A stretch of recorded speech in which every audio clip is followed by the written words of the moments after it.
This Let's Play was supported by these awesome hobby companies.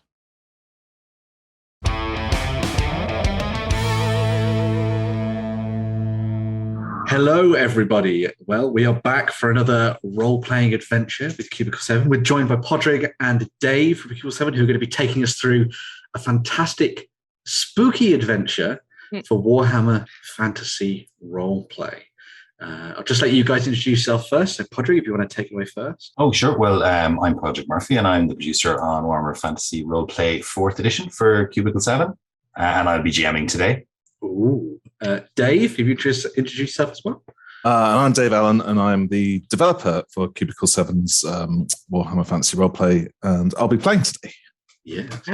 And then, of course, you are joined by the wonderful Free and myself, Ben. We're going to be playing characters, Dave, as well here. So I'm going to be playing as Vasya Gorshkov, the human pit fighter. What about you, Free? I'm going to be playing as Benny Bottomdown, the halfling peddler. Sounds perfect. And Dave? So, fresh characters. Christiane Brockdorf, who is a Jade Wizard. Yeah, just recently acquired her license. That always goes down well with the Witch Hunters of the Empire. It does.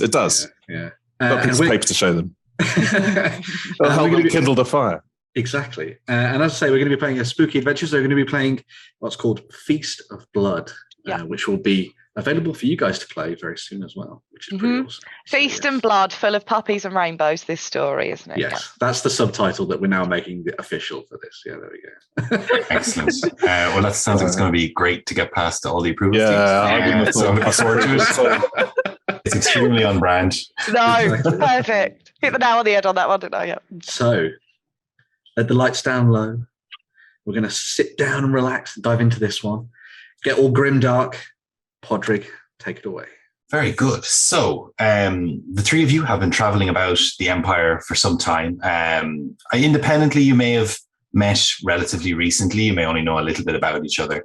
But for vagabonds on the roads of the Empire, which are fraught and full of peril, it makes sense to band together for safety, though only if you are certain of the trustworthiness of your comrades. Recently, having been chasing one job after another, trying to get a couple of crowns to rub together, you found yourself in the village of Haggle. Word has gone around that the Tobias, a priest of Taal in Haggle, is desperate for help. The word's gone around to the surrounding villages, and a couple of days ago you met a trapper on the road who took one look up and down you, Gorshkov, and said, old Tobias said he was looking for some competent folks over in Haggle.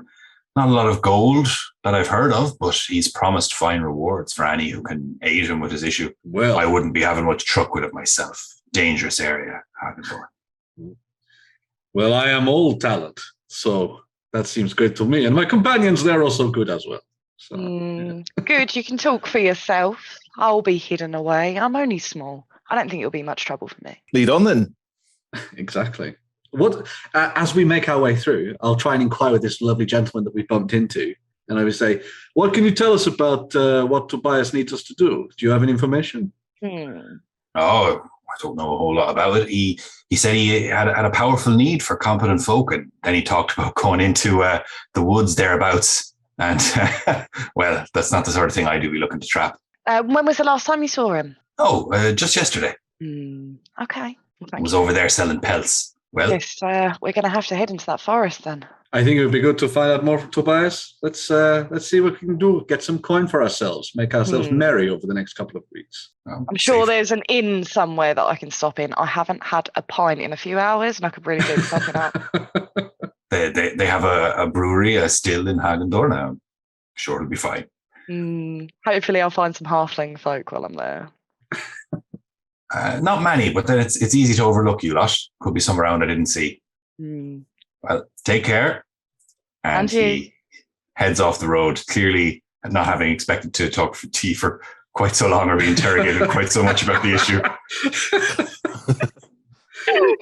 Things can always go badly when you have long conversations with anybody in the old world. So that's very true. Yeah, they can. Fine. Okay, well, on the words from this wonderful peddler that we've met on the road, I reckon we'll head our way over towards where we know this Tobias fellow is, in Haggle, is it? Yeah. Haggathorn, yeah. Haggathorn. And we'll see what information he can give to us. Certainly. Following the trapper's directions, it's only a few hours walk as you go, but as you travel, the weather does start to turn. It's often raining in the Empire, but today it's a particularly oppressive sort of patter on the roads. The path is turning to mud even as you travel, and it's not with some small relief that you spot the palisaded exterior of a fortified village up ahead, roughly where you're expecting Haggathorn to be. The gates are still open, but you can see a couple of, like, they don't look like, City Watch wearing armor and the like, but there are a couple of folks at the gates kind of peering beadily out into the quickly approaching night. Are we going to take rest straight away? Do you want to head straight in? Is there anywhere that you want to go in the small village first? I presume we should do a bit of inventory before we set up and go to our next place. Is there anything you need, guys? We haven't had anything to eat yet. Could inquire at the local tavern, perhaps. Find out information there. That could be a good idea. But we'll approach the walls anyway. See if they're open to more folk coming into the town anyway. Yeah. So. Are there any particular landmarks we can see from this distance? Yes. I mean, inside you can spot that there are like a couple of fairly tall buildings. There's also a good amount of smoke, not like a building on fire, but maybe a forge running, you think. One of the taller buildings you see is a little rickety and almost leaning out over the walls, and you would take it to be maybe an inn or tavern of some kind. The other one seems to be, do any of you have any lore related to religions at all? It seems to be a temple of some sort. Okay. That would probably be where our lovely Tobias is hanging out there. Quite potentially. Yeah, there's a lot of kind of animalistic things hanging from it. Antlers feature quite prominently right above it. Certainly not a temple of Sigmar. You'd recognize that. Okay. Well, we'll make our way up through the gates as long as we're not barred entry, I suppose. And see what we see inside, I think. No, not at all. In fact, one of the people on the gates spies the halfling and says, a peddler. Yeah. What I wanted to do is I want to sit and I want to be completely as friendly as possible. I want to offer everything that I've got for trade. And I want to say, is this of anything use to you? I'll bring out a pot that I've repaired about 5 times and said how amazing this pot is, the goodness it's done for me. And I'm going to start to tell him just a short little tale about where we're going to go and what I want to achieve and how I'm just only happy about going. All right. I am mildly interested in the pot and less interested in the explanation around it, if I'm being honest. But if you've repaired it 5 times, it must be easy to repair, which is a fine property to have in a pot. He starts going back and forth. If you want to, a few people like start to gather. It seems like not a lot of traders come through Haggathorn. And depending on your priorities, you could probably do a bit of casual trade here, or you could get that pint. Might be able to kill 2 birds with 1 stone if I head to the brewery and get rid of some of my wares there. That is absolutely fine. To make a haggle test there. So roll a D100 and look at your haggle skill and try and get underneath by as much as possible. 58 and 60, 118. Oh, you just you don't add it together. Just did not 50. No. My haggle scores 58 and I've got 60. On the dice. Okay, it goes back and forth a little bit. That's like a marginal failure, but people are interested in buying. Unfortunately, you find no one willing to buy you a pint, though they do give you market value for your goods. So you can add 9 shillings to your pocket. Brilliant. The peddler seems to do a pretty good trade. You've seen Benny work his magic before, and despite selling many bits and pieces off of his very laden pack he carries around, it never seems to get any lighter. You're not sure where the goods come from. No, certainly not. I am at this point going to, although I've just got 9 shillings in my pocket, I'm going to start looking at some, because this doesn't exactly look like a rich town, I'm going to start eyeing up a few pockets to see if there's anything close by. Very good. Playing immediately to stereotype for absolutely fine.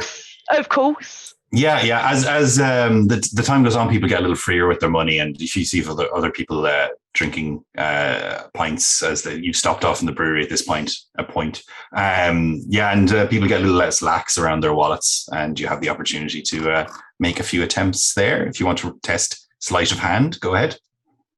We're all going to jail immediately. This is going to be very short. It's great. Yeah. I suppose we better ask now, Podrick, have we got any fortune points?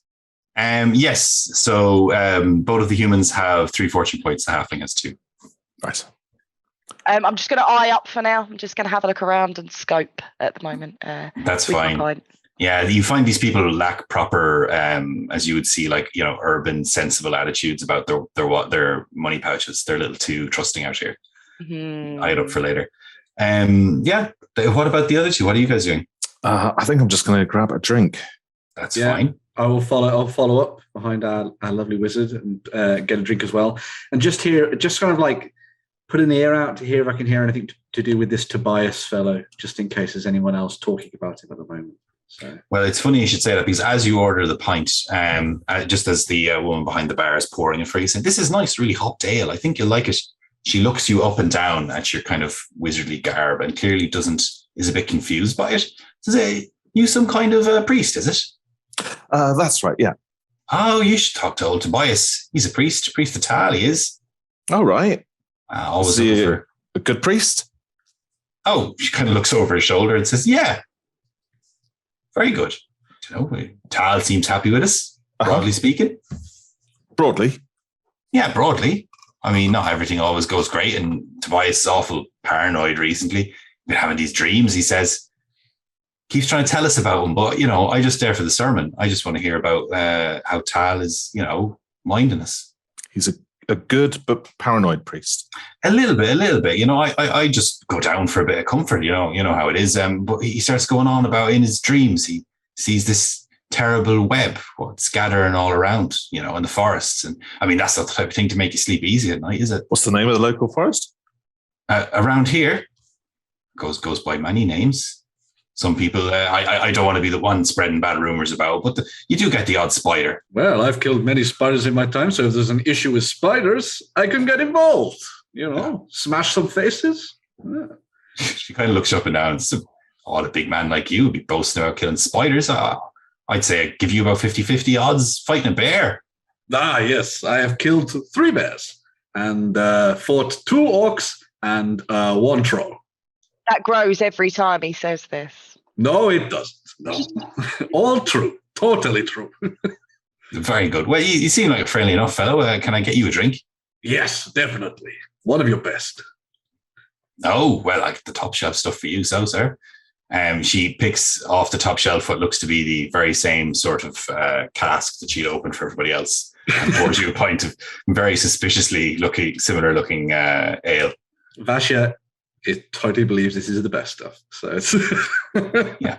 Oh, it's the best in all of Hagendorf.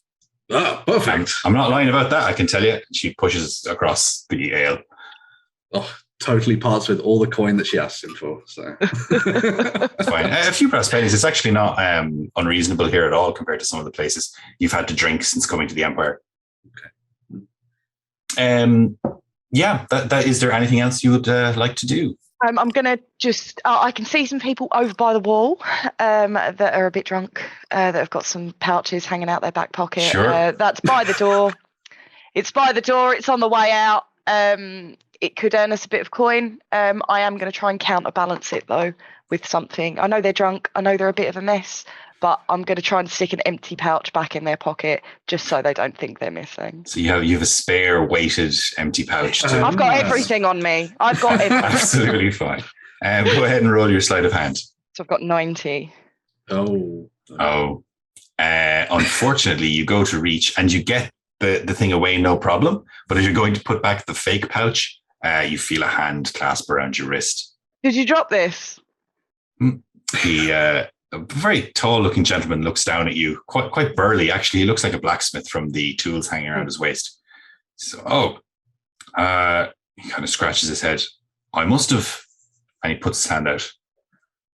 I'll pass it back, and I will compliment his tool belt that he's wearing, and what fine smithery he has. Oh, I do most of the blacksmithing around here. Hugo's the name. You look like a bit of a tinsmith yourself. Yeah, Benny Bottom Down is my name, and I have all the wares from across the realm. All right. Well, I do appreciate you returning this to me, Benny. But, maybe next time, don't help it fall. Perfect. For your troubles, I'm going to give you a shilling just before I walk away, just because it's really nice. Make sure you buy yourself a drink on me, yeah? He doesn't take it, and he looks at you and says, "Actually, Benny, thinking about it, I'd rather have something over you." And he gives you a big wink. Says, "On with you now." Perfect. I'll scuttle off. That went surprisingly well. So Vash is going to turn to Christine and just be like, so this Tobias, you think he'll be a stand-up gentleman, pay us on time and everything, yeah? Priest of Taal, you say? Well, I don't suppose they're any better or worse than any other sort of priests. Well, very true, very true. Of the legal gods, you know? Yes. Yeah. Well, before Benny ends up with his hands cut off, we should probably see if we can make our way over to this shrine and find this Tobias fellow. Get some more information. Yeah. I'll leave my drink half and drunk, I think. Let's get out of here as soon as possible now. Yeah. As Christine goes to walk away, Vashia leans back over, finishes the rest of that drink. Absolutely fine. Yeah. It's weird, but the better one you paid for is very similar to the average one that she paid for. But who can say? Maybe it's just that the first one was so good it made them all just taste went better. down. Yeah. Vashia just goes, something wrong with my tongue. All beer seems the same now. So it's strange. And then follow them out back into the rain. Absolutely fine, and it is quite bucketing down now at this point. But a rushed dash across the street gets you to the Temple of Tao, presumably, without getting too soaked. You see a couple of people kind of coming out, muttering amongst themselves. The temple itself is like quite dark, a little smoky. Lots of antlers and similar hanging around the place, lots of animal accoutrement.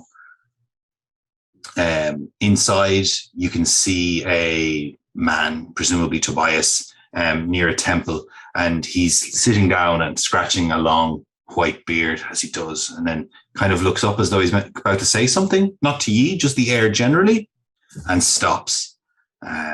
Goes, no.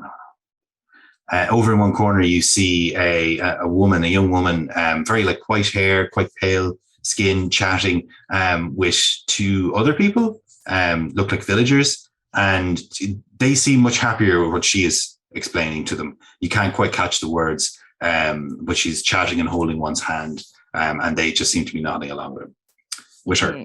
I'm going to head over to the women, and I'm going to have a bit of a gossip. I'm going to have a bit of gossip, and I'm going to find out what's the way of the land, what's happening around here. Just general interest. Just start telling them a story about myself and where I've been, and just to see, just a nice introduction to try and get some information. Just a bit of a gossip, and then steal her coin. Maybe. Don't know if I like it yet. Yeah, that's fair enough. As you head over, you can hear the end of the conversation that was being had there, where one of the villagers just says, "Oh, thank you, Esther. It's much appreciated. And we just bury it how deep?" And she says, "You have to bury it just a foot deep. Anywhere hereabouts would be fine. During the day when the sun is high in the sky, and that will almost certainly put the pigs in much better form." And the two women nod, say, "Oh, thank you. And then you start arriving and giving it your best Benny bottom down. Here's my life story. And they all kind of like look at you for a moment, roll your gossip. Yeah, and at that point, I will pull out just a kind of have I got any food in my back pocket? Do I have any food? It seems almost impossible that you don't. So okay, just so I check before I start offering my wares to everyone. Absolutely. I picked up some just a bit of bread that I've just offered to share with the others in front of me, just to kind of gain a bit of kindness. Okay, you have plus 10 to your skill. Go ahead and roll your gossip there as you come to these people and break bread with them. Okay, plus 10, did you say? 40. Yeah. 40, and your skill is, I think I have it here anyway, is normally 58, so 68. Yeah, you pass well.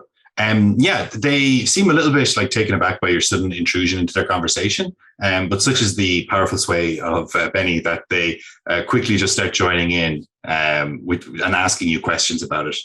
And you sold quite a lot there. This is very good bread, by the way. Are those poppy seeds? Yeah, they're poppy seeds. I picked that back about 2,000 meters away. I used this pot to bake this one. This pot took me from all the way over about 500 yards that way. And would you believe that I found this pot in a tree in that forest we've just come through? It's really good metal, this one. Oh, you came through, and she points over that way. You came through those woods? Those woods, yeah. What's wrong with those woods? I've heard a little bit about these woods. You must have come by the road, not through the woods. Oh, we did come through the road, but we've had a bit of a warning about the woods. I've heard there's spiders in there. And the two women look back and forth and say, more than spiders, all sorts of spiders. The webs everywhere, and they get so thick. Nobody that goes in comes out. Is it just spiders that I need to worry about in that woods? Well, I'd imagine they've eaten everything else that could be of a threat to you, so probably yes. And you hear Esther kind of cough and say, well, I'm sure it's not quite as bad as all that. People say a lot of things about the forest, but we build these high walls, but they've never come out to bother us, have they? Vasya, there's a challenge for you in the woods. Yes, a challenge. I love a challenge. What have you got for me, Benny? Rumour has it, you know these spiders that we were told out before we set off on our walk? Ah, yes, the little web spinners, yes. I don't think they're little web swimmers. Sling it. I don't think they're good with webs. I don't think they have the ability. I don't think they're that small. Something tells me that these are no ordinary spiders, Vasya. Ah, well. And Vasya looks over to the man he assumes is Tobias and says, Tobias, spiders, you need killing, yes? He looks up, and you see his eyes go wide as he looks down the hall, or the temple towards you, and then he looks back to the temple, or back to the altar he was at, and you hear him say, oh, "Thank you, you've sent someone." Yes, I do. Terrible problems. Oh, we must talk about it. Oh, you're a strapping fellow. Yes, I am a strapping fellow, and met alongside my wonderful, somewhat top-heavy fellow here, and this wonderful Lady Christine as well. She has all of the lore in her mind. We are perfect for whatever task you have before us. He looks really taken aback by that, and you think you catch a glint of a tear in his eye, which he wipes away and says, of course, you must be perfect, Taal. Taal has sent you. Do not cry, my fellow. No, please, come, sit. Let me tell you all about it. All three of you. Oh, this is fantastic. Esther, come as well. You must be here. This is Esther. She's my initiate. Will someday succeed me when I set loose this mortal coil and taken by Moore into the realm of the gods. But for now, earthly concerns, yes, though not just earthly. Such luck it is that you came. I have been having dreams, nightmares really, and prophecies, in truth, I feel foretellings, holy visions. I see a white heart. You know what a heart is? Yes, a big deer, yes? Yes, exactly. Of course you would know. I caught in webs all around it, white, coiling spider webs. And of course, the deer antlers, Taal's symbol.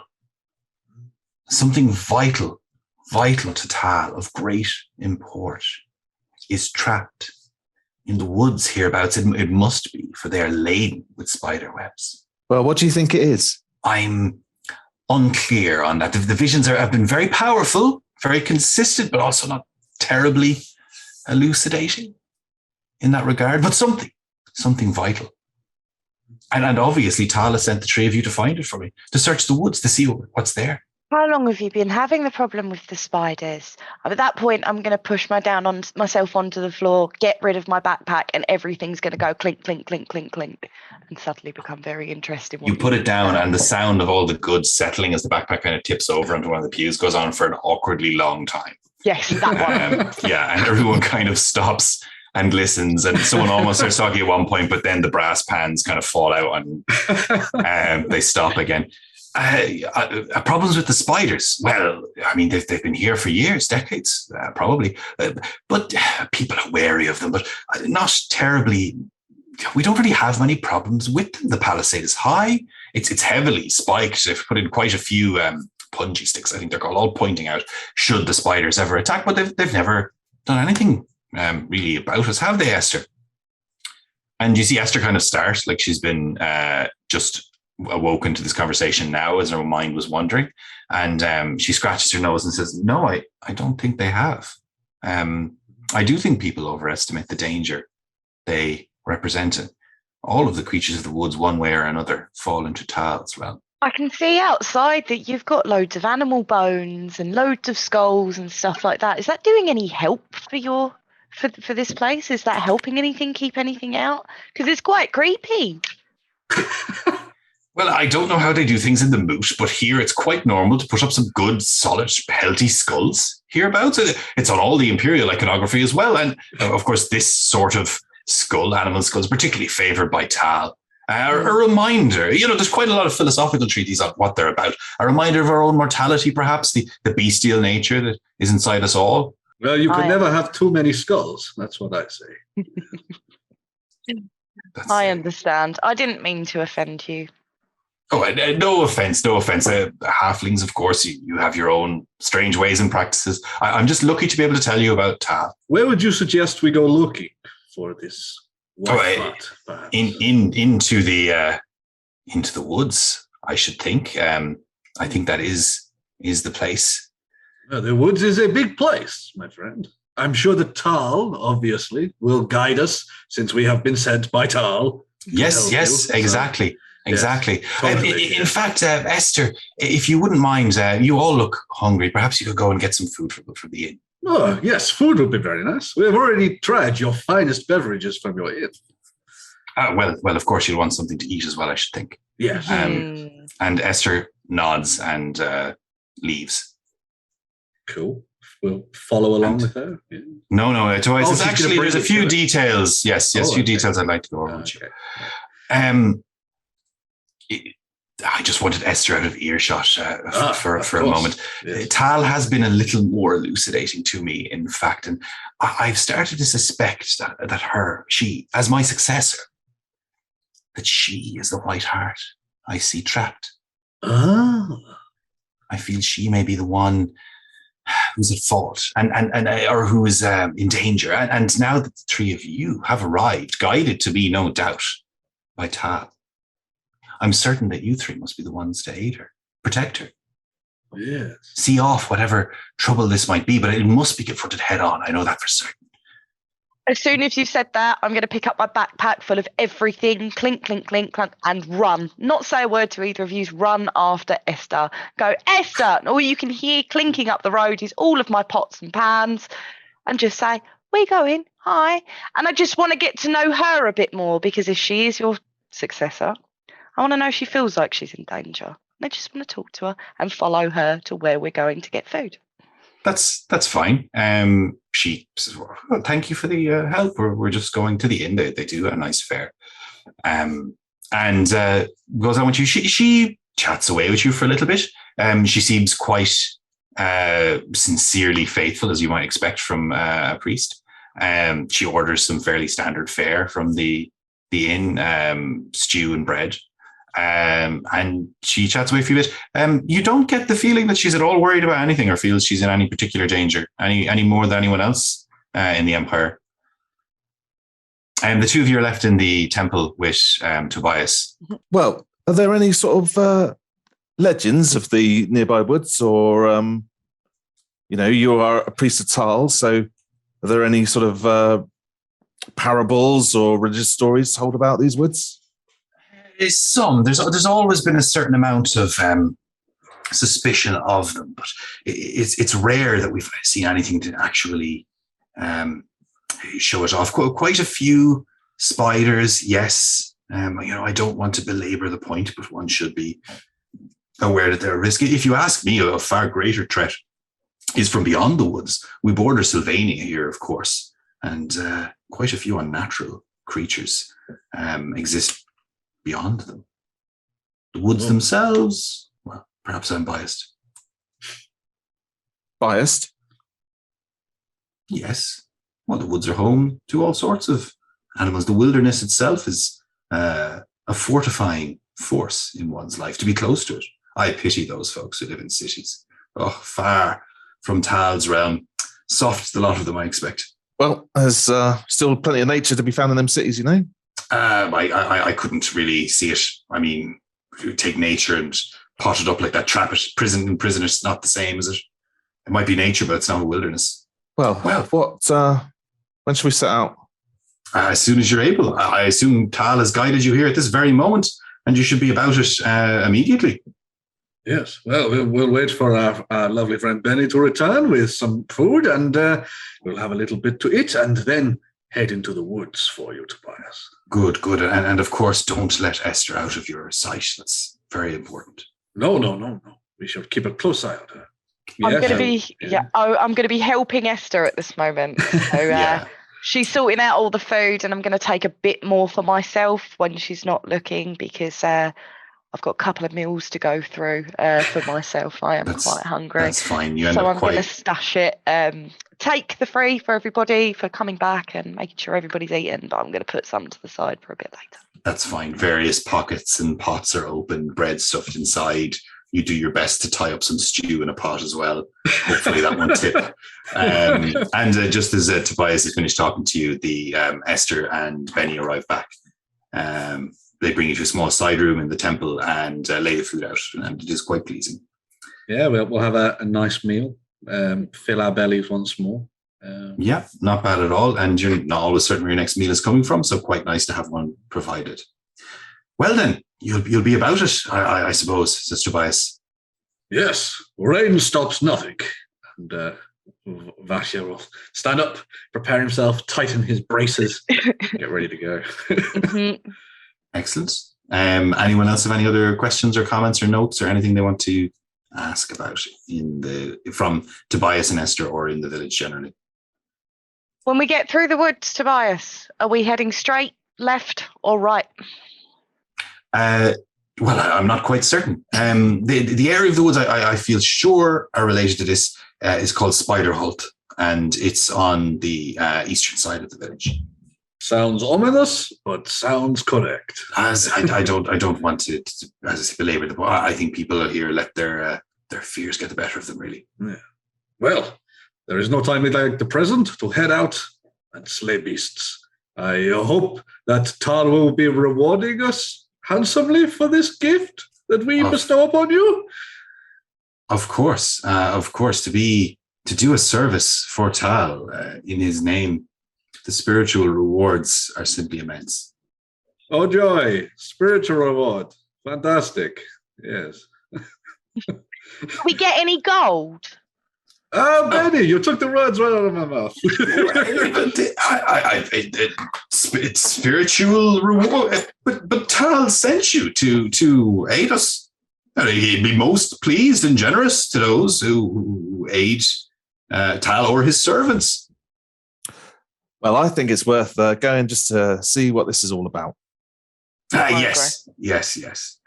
Not to mention that those who wrong Taal, of course, fall foul of terrible, terrible divine curses far beyond anything I could possibly explain. You wouldn't matter to you. No, it wouldn't matter to us. We're making our way on that quest, and hopefully we might find some gold along the way, if that's what I want. We are the most faithful of Taal's servants. Okay, yep. As you're leaving the temple to the front door, there's a splash in the mud in front of you. Who's the first out at the door? Probably Vasha or Ben. I'd say Vasha because you're here. Yeah. Just as you're stepping out, there's a splash in the mud in front of you, and a couple of gasps from people who happen to be passing in the street. And you see that the large deer's head, quite be antlered, that adorned just above the door, has fallen in the mud. It's cracked, and one eye is kind of looking up at you as it sits there, antlers splayed across the ground. What? Vasha looks back into Tobias and just says, "We mean no disrespect, Taal," and shouts into the temple. You don't get a response. But Tobias says, "Good. Thank you, Taal." Benny's just going to wave at everybody, including the people that are looking onwards and shocked and concerned with the people that have just walked past this deer head, just trying to make sure that people don't think we're the villains in this one. Yeah. Yeah.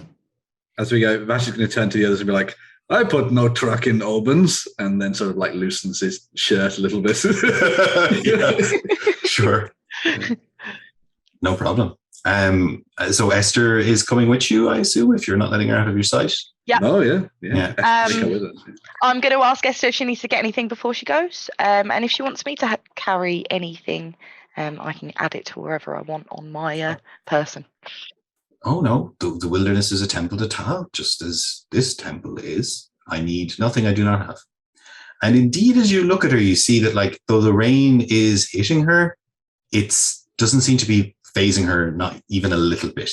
She's just standing there. Most people become stoic to this sort of thing, but she could be happily inside beside a warm fire and would look just as at peace as she does to here. So me knowing that she's not been phased by anything so far, I will ask her, are you scared?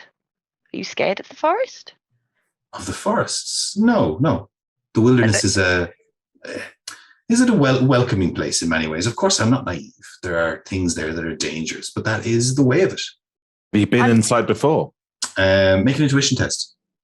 The three of you can make it. Right. My intuition is 42. Yeah, go ahead. I generated 99. Yeah, she says, I've been to its edge, but not inside. I am bemused, confused about the fears people have over the place. Little harm has come out of it. Indeed, several years ago, there was a beastman attack. Even the beastmen seemed to avoid that area. They were held outside the walls, came through woods that people are happy to hunt game in or cut trees from. But they avoided the spider wood, which, yes, might mean that something lurks there, but at the same time, it has been no source of danger to us. Were we surrounded by it all, perhaps the beastmen would never have come. Are you saying none of the locals go in there? Some, I believe, have gone in a little ways, but not very far. Anyone who ventures deep indeed does. Well, they say they never return, but then I've never met anyone who's actually knows anyone who's gone in very deeply. Not in recent years, for sure. Well, don't you worry, ma'am, because we have Vasya Korshoff here, and we haven't found a beast that he can't take down as of yet. Yep, totally fine. Vasya, not at all worried about anything. Excellent. Well then, let's be off about it. Yeah, well, we'll head out of the gates and towards the forest. Yeah.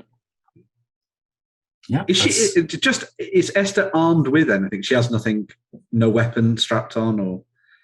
She has a staff that she picks up. She's a young enough woman; doesn't need it for walking. You don't think, right. But it's got like quite a few fetishes of Taal tied around it. And you do see a blade at her waist that's like short enough, like dagger length, but doesn't look impractical. You know. Okay. What sort of time is it? It's late enough. It was I believe turning towards night as you arrived. She seems quite ready to walk out into the night. That does not mean that you need to be or are. I think I'd prefer to spend the night in the inn before exploring the spooky forest. I'm okay to travel ahead. I've got night vision. So I'm quite all right and quite excited to get stuck in to the forest. And at least where we get to, it will be day. But I'm happy to do what you guys want to do and whatever makes you safe. Vasya sparks a torch. Yeah. And says, come, Christine, you need not worry about the darkness. Okay. Right, I'll follow along. I might try and generate a magical light. Sure, go for it. The guards on the gate who were just about to close it do seem a little bit concerned. Going out this hour, is it? Oh, so you're going with them, Esther? Is that wise? Esther doesn't really say much. She just kind of gives a half smile. No worse than any other time. We have been guided by Taal, noble gods of this town. You need not worry for our souls, I think. One of them smiles and says, oh, that's all right then. But the other one sighs deeply, rubs his head. I will say, well, she's got a knife. If she hasn't got one, she must know how to use it. It's a dagger, right? The one who looks a bit skeptical kind of looks over the tree and says, "Oh, I tell you what, I'll stay on the gate, and if you come back not too late, give a wave and I'll let you back in if you see the folly in this." You seem that you seem to be worried about us. Is there anything? We're going into the forest. Is there anything that we should be worried about? Well, the forest hereabouts aren't too dangerous, as long as you're not going into Spider Halt, obviously. Oh no! But do be mindful. It's nighttime. There's all sorts out. Wolves, if nothing else. Another pelt you can have, Vasya. Exactly. Well, be away with you then. As I said, wave that torch high if you want letting back in. Torch up. Hopefully the magical light has come to Christine as well. Not with these rolls. Oh. I think I'll just sort of sheepishly follow you. Just don't mention it next time. Just message me if you're trying a spell. If it works, you can let them know. Vasya fires up another torch and hands it to Christine as well. Oh, thanks. Yeah, this is better than all that weird stuff you do anyway. It shouldn't Much be, more but reliable. it is. Yeah, so we'll trudge into the woods in the direction. Does Esther look like she knows where she's going a little bit, or is she? She leads you to the edge of the Spider Halt generally, which is an ominous looking kind of patch of woods. And indeed, you can see a few spider webs around the edge of it, sticky cobwebs. It's dark and shadowy, but at this time of the night, most woods are. The branches seem a bit more tangled than those of the roads, the roadside trees you kind of passed coming into the village. Is it really dark by the time we've got to this? Yes, the sun is setting still, but here underneath the trees, the eaves of the forest, it's dark indeed. Well, taking the sort of like general direction that Tobias told us for Spider Halt, which is totally not going to be a terrible idea. No. Vasya will head off into the woods, and he's going to trust that Taal's got his back, maybe. So yeah. Before you take charge, I'm going to say the word wait, because I can see a bit further in the dark. There is a big drop in front of you. In which case, Benny, lead the way. And he'll happily let Benny go first. That's absolutely fine. Just to be clear, Benny, are you bringing your whole backpack full of rattling? No. I feel like I'm going to attract some stuff if I do bring my backpack. So what I'm going to do is take my backpack off, and I'm going to climb up a tree on my right-hand side, and I'm going to get Vasya to pass it up. So all of my pots and pans are just going to be hidden in the tree, and I'll pop down ready to go. The only things I want to keep with me is my money, really, just in case, because I did steal a fair amount and I'm not ready and I don't want it to get stolen from me. Absolutely fine. Make a cool test. Oh. Which is the same as your willpower. Oh, yeah, if you don't have it listed as willpower. Oh, sorry. What was it? So it's 55. 55, and then I've got like 28. Well, that's good then. Yeah. Which ones were on the dice? 28 was the dice results? Yep, yeah. Oh, yeah. That's fine. So you're climbing up and you get Gorshkov the Basher to hand you up the bag, and that's fine. You get it. And the trees are quite clinging here. The branch is so it's actually easy to get the bag to sit there. But as you take your hand away, you see a small cherry red spider climbing from your finger up towards your hand. And it is all you can do. You pass the test. So you avoid letting go of the tree and just falling back down. Have I fell off the tree, did you say? No. You pass the test. You keep your grip. You're just staring at it. It's staring back at you. Okay, I'm not going to anger the spider, and I'm just going to put it up about here. Look at it. It doesn't seem too threatening at the moment. So what I'm going to do is just put it back on the tree. Actually, as you hold it up to your eyes, you're staring at it, you blink, and when you open your eyes again, it's gone, but you can feel a tickle on your forehead. Oh, I'm going to start panicking, start going like this everywhere, and fall off the tree. Okay, that's fine, despite having passed the test. Yeah, that's absolutely fine. The halfling stumbles out of the tree. Gorshkov, you're handing up the bag, so you're in the right place. Make an agility test there. No, 89. So that's No, nailed. you stumble to the ground. Take 3 points of damage, three away from your wounds, reduced by your toughness bonus, by the way, which I will tell you is 3. So just 1 point of damage as you stumble from the tree. That's to Benny, yeah. That's to Benny, yeah. You're okay. You didn't manage to catch him, Borshkums, he fell. What on earth are you doing, Benny? Thanks, Vasya. What? You startled me. What is wrong? Startled you. I had a spider on me. And then all of a sudden I blinked and it was gone. It could be on you for all you know. No,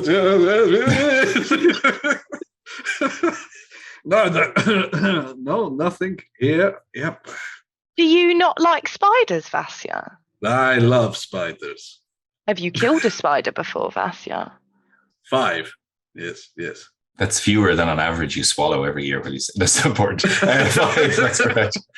Absolutely fine. Yeah, and with that, you get your goods put away, and the woods looming in dark are ahead of you. You do indeed spot slopes and falls and the like that the party could have fallen into with your rather good night vision. But even here, you find you can't see too far. The trees are just so densely packed together. Lead the way, Benny. Lead the way. Weaving in and out of trees, we're going to need to stay quite close to one another. There's trees everywhere. There's no light everywhere we walk in front of us. We can see a tree.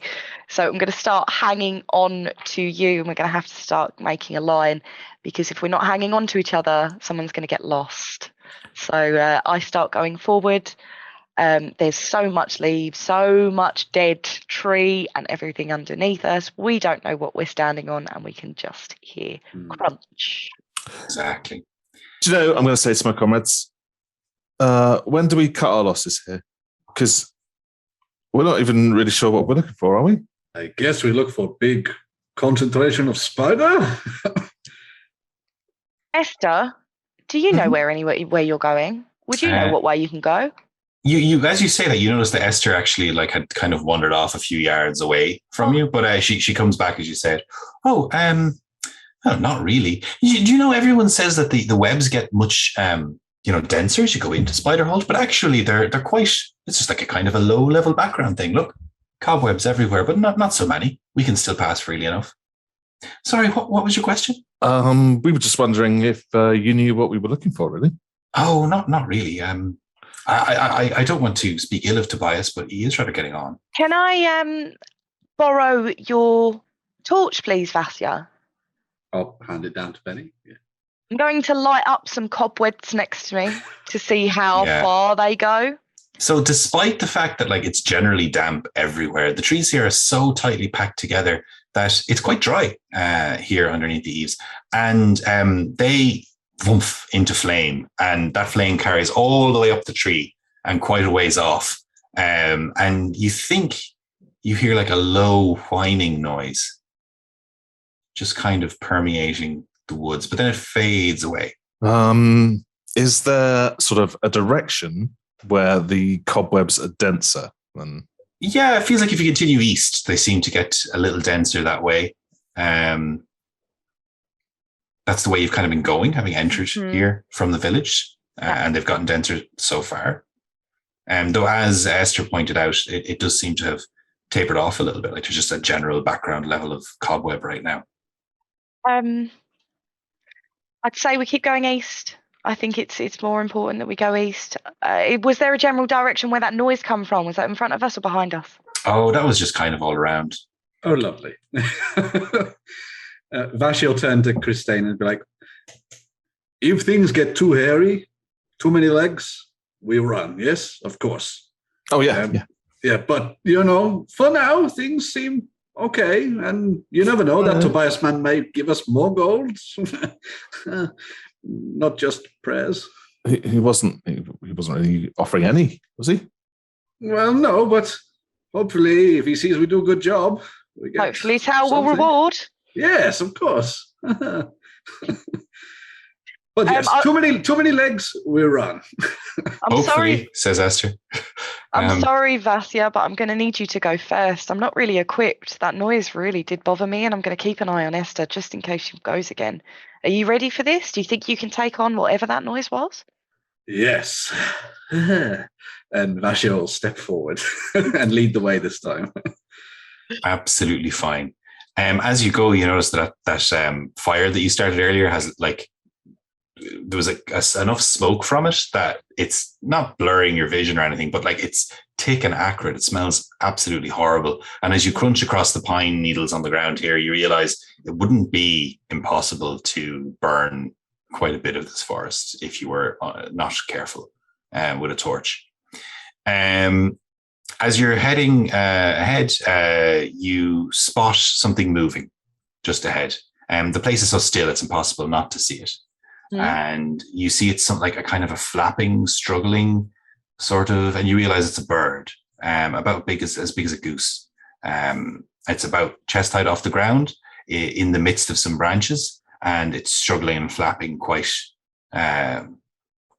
viciously. Has Esther stayed with us at this point? She's not wandered off. Esther's with me. Yeah, you're keeping an eye on her. She does seem to get distracted and interested in things a bit more than you'd expect, but then she's a priest of Taal, so...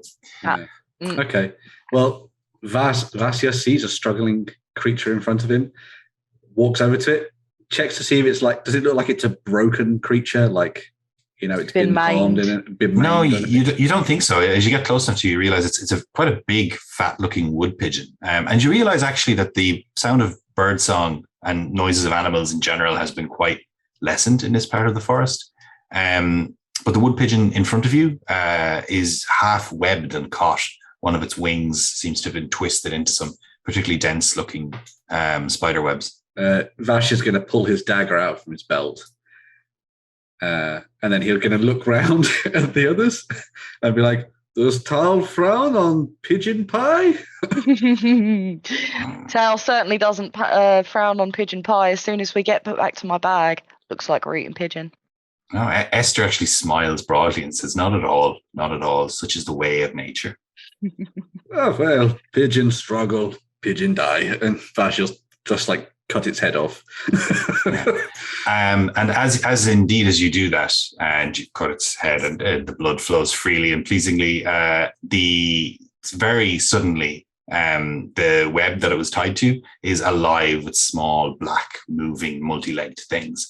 A literal swarm of them, which emerges from like a hole in the tree. Each one's about the size of a brass penny.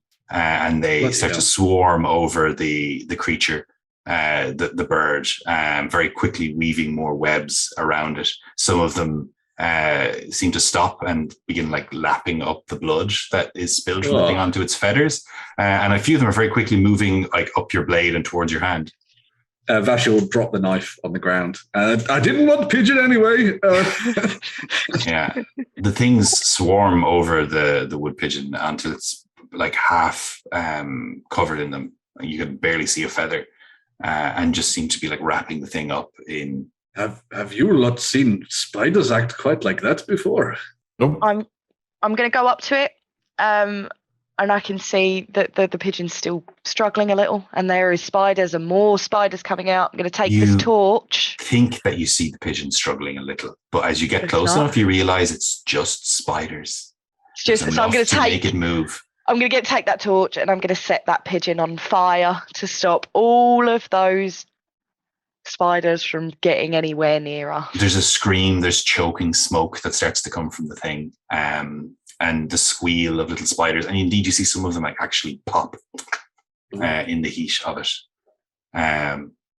Esther looks a little bit concerned at that. Says, that's an awful lot of fire that you're starting. Do be careful. This is the wilderness, and I do think those spiders got to that first. We were stealing their dinner, weren't we? Yes, I suppose. Technically, pigeon pie was on the menu before they got there. Well, we don't want to anger Taal. And Vashi will just look up into the sky. Absolutely fine. As you do, you look up at the branches, and for a moment, they catch them glint in the light of more sleep, the sickly green moon that's high up above, and you can see little silhouettes moving along them, like something a bit bigger than the small spiders, maybe as big as a fist, just moving across the moon, silhouetted for a moment. Esther, stay close to us as we move on. We may be getting to the point where there are too many legs. But on we shall push. I'm going to give you your torch back, Vasya. Thank you. Yeah, keep making our way sort of like eastwards, unless there's any... Can we hear anything at the moment? Or was the last noise that we heard that pigeon? That was, the pigeon was the main thing flapping. It's deathly quite otherwise now, though the crunch of your own footsteps is awkwardly loud, you would say. It seems to echo throughout the forests. Okay. As you're making your way through the woods, going a little deeper, keeping an eye out, you notice two things. One is that the odd spider you see and the webs they weave seem a little bigger. Not more frequent, but bigger than they were before. And the second thing you see, or hear rather, is a sound like knocking wood.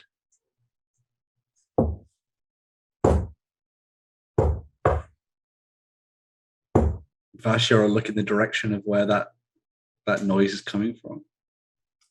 There's a small copse of trees up ahead, and you think you can see, it looks like a branch maybe, or possibly an arm that's hanging out from behind the tree, and it's just tapping the wood as though it's moving in a breeze, or rather strong wind, in fact. But you've been in this part of the forest is so deep that there is no breeze here. Okay. Vasya will make his way slowly towards it, and now he's left the dagger behind, so he'll draw his sword. It's the spider's daggers now.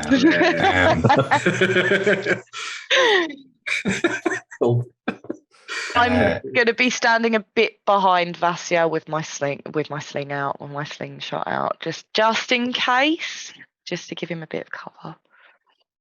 Right, and I'll stand behind Benny.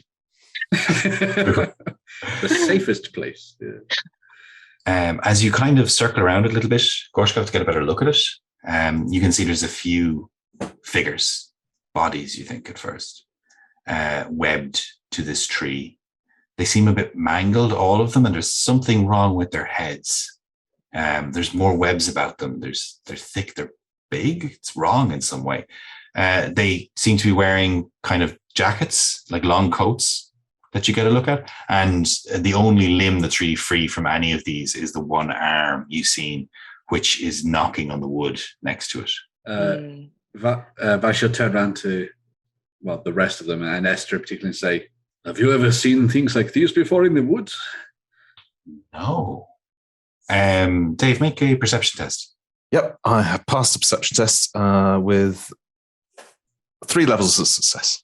So the things that you are looking at that are tied up in these webs or wrapped up in them, you get the sense of, at first, just like a whiff of the jade wind off them, which in a forest is like hard to detect, but it's concentrated here.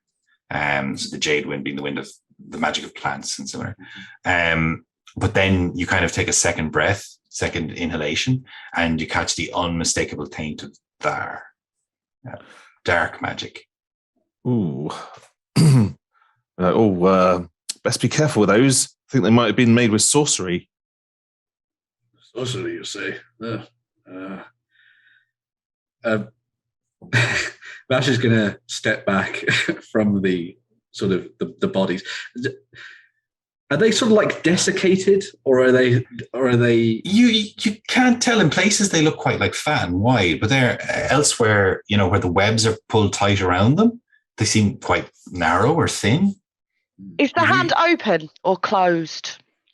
You are going to have to get closer to take a look. I'm going to go have a look because I can see something shining on his hand. So I'm going to go have a look.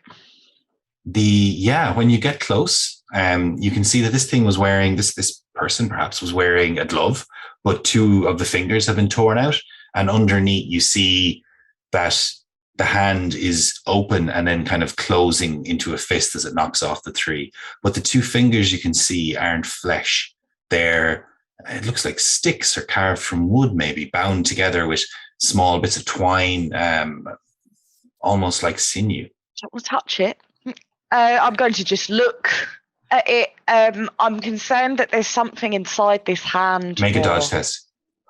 Dodge. 53. And your dodge is 36. Suddenly the hand whips over towards you. Its movements had been so predictable until now, you didn't expect it. And it grabs you by the nape of your shirt. It doesn't do anything else. It just holds you. Vash is going to raise his sword and try and hack the arm off. Before he gets there, okay. I'm going to tell him wait, because this doesn't seem angry. This arm doesn't seem angry at all. Although it's holding me, it's not shaking me. Vash, it's not trying to help me. But you got close. Yeah. But I'm not sure if this is ready to die yet, Vasya. Can you help me get it off at least without, getting rid of the hand? I'll chop it. It's made with bad magic. Stab it. Okay, Vasya, off you go. Chopping things, he's going to hack it.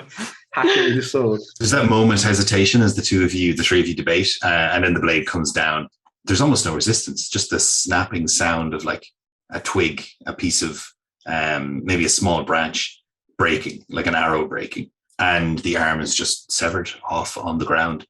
It continues to grasp onto your shirt for a few seconds, and then the strength seems to go out of it and it just falls off. I'm going to take a closer look at the hand now it's on the floor and open, just to see if I can take anything from it that might help us. There might be a ring. Always looking for loot. It's like a rather intricately made piece of like an intricately made scarecrow is the most that you can think of, because the arm of the coat is like stuffed with straw and dried grasses, and the hand itself is just made of wood that's been like had little holes drilled out of it and wrapped together with twine, sort of articulated. And indeed, you can see that the bits of twine went like up the arm and obviously been cut, but must have gone back into the thing towards its chest. I'm going to take the arm and go and wave it in Christine's face like this and say, "What's this? This looks really interesting. I've never seen anything like this." And I'm going to look at, what's her name? Esther.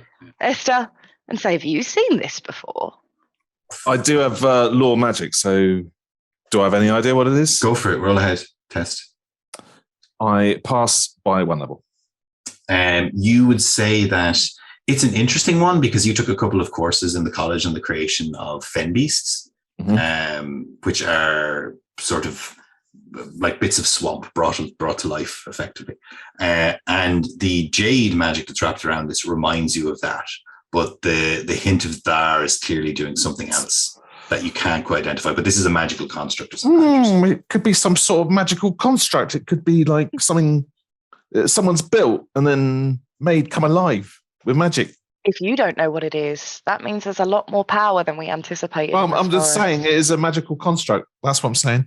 Esther, we're dealing with magic. Esther, has anyone built any? Why would someone build something like this out here? I'm not certain. I don't know what. I mean, it reminds me a bit of a scarecrow, and the purpose of those is usually to scare things off. But these ones have been trapped and crows. Moving. I didn't see a lot of crows. Christiane, did you? They would probably be caught in those rather exquisite webs. If we cut the rest of the cobwebs down, there's a potential that the same thing will happen with what happened to the pigeon. I think we should just carry on. But there's no nose. How many of those sort of constructs are there in that kind of like copse of? Because you said there was quite a few of them. Sort of like, it's either 4 or 5. Okay. One of them, some of them were like not hung up in the most convenient human-like way. They've just been kind of mashed together and webbed up. So something's either trying to keep something out or keep something in. Are they made of anything a spider would want to eat? You'd have to poke around to have a look. Not the bit that you just got.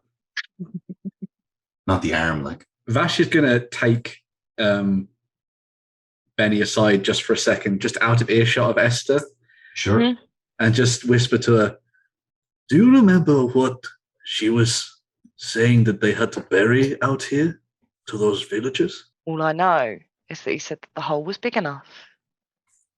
So this could mean anything. But I think she's lying to us. I think she knows where we are, and I think she's been here before. She don't seem spooked by anything.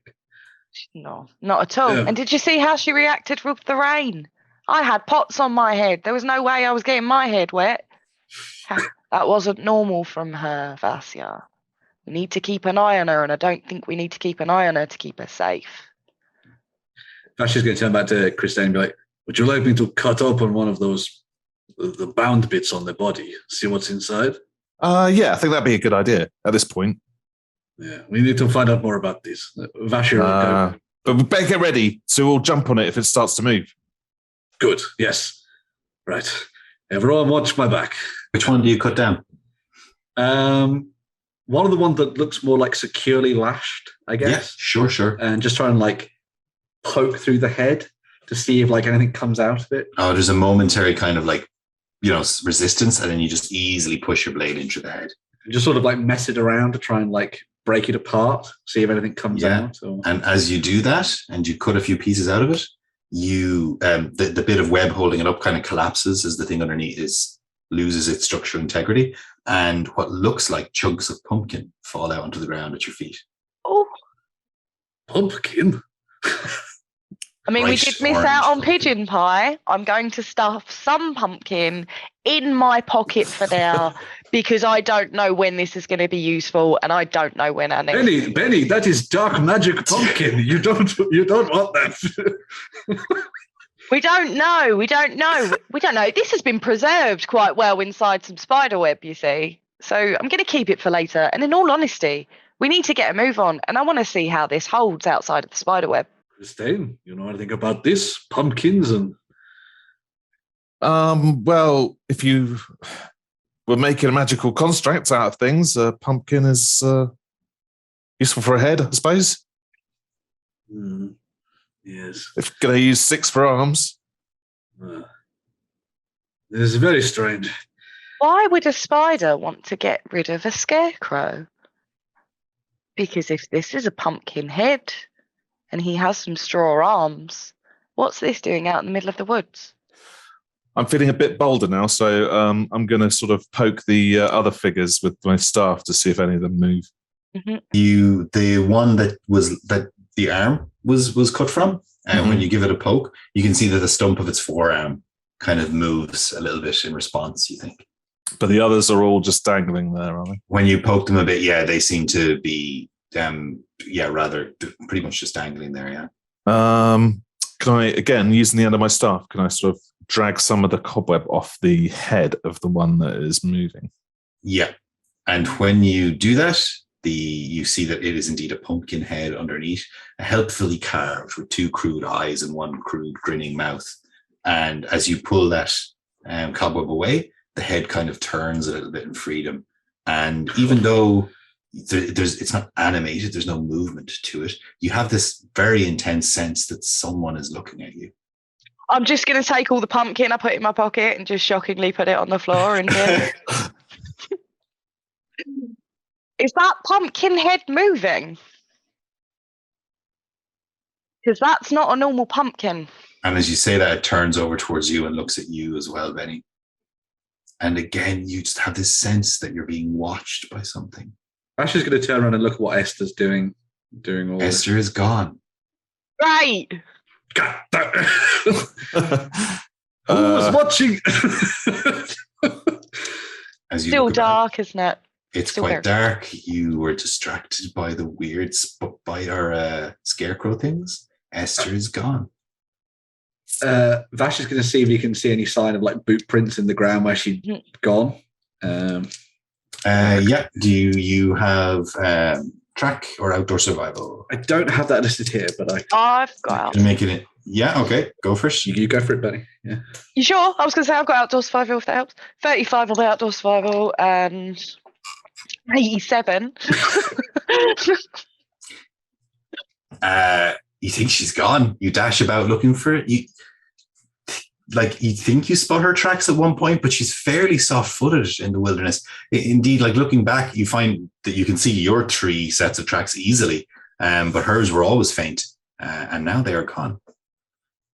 Vash just says to himself, "We had one job." We had one job. Vash is going to see if he can have a look around for anything that would mark her passing. I can't remember which one it's. Is it linked to intelligence? I can't remember. Perception. Perception. Oh, yeah. Okay, 46. Which is an issue. Which is that's fine. Yeah, which is linked to intelligence, isn't it? Or is it initiative? Linked to initiative. Initiative. So 46. So failed by 1 degree. So yeah, no, you don't find anything that Benny didn't. Yeah. Right. So I'm going to try and produce a small animal. Yeah. That we can use to track Esther. I can't wait for Zench to have a go at you for this. Right. Let's see. So my language magic is 58, and I've rolled a 31. Mhm. So that's enough for a petty magic spell, isn't it? Yeah. Which is a 0. Hooray! What sort of small animal are you looking for? Something that has a really good sense of smell. So I suppose a little dog. Yeah, quite a small one. Yeah, you get a small dog. It looks like it's not quite as vicious as some you've seen. Like a little terrier with a bloodhound's head. Yes, you do it. Yeah, absolutely fine. Right. The only thing you would say that's weird about it is that normally if you were to cross a terrier and a bloodhound, you would get aspects of both. But this animal is just a like dappled brown terrier's body with a very deep brown bloodhound's very head. Warhammer. Yeah. Surprised they could hold that head out. It is actually quite awkward, and the whole thing just looks a little bit confused as to why it exists. But yeah, it stumbles out from wherever such creatures come from. Good idea, Christine. You're like, come on, Bonzo, find Esther. Do we have anything of Esther's? I don't know. Do you? Didn't specify earlier, so it's up to you. If you're feeling generous. She dropped anything nearby. No, I don't think so. But you point the dog at the tracks. You can do that. See these faint ones? Smell them. Yeah. The creature looks at the tracks and looks at you a bit confused, and then takes like a couple of steps kind of deeper east, the direction you were heading, more or less. And generally looks a little bit confused, but you think that it seems to think that direction. I give it an encouraging smile. That works. Yeah, you light up the whole dark glade with a winning smile, and the creature, the dog, what was his name? Bonzo. Bonzo, yeah. Bonzo yaps and with rushes lots off. of umlauts over the O. Of course, yeah. Properly Warhammer, and vanishes into the Von Bonzo. Yeah. Graf von Bonzo, the dog, dashes off into the dark of the forest. I will follow the graph wherever it goes.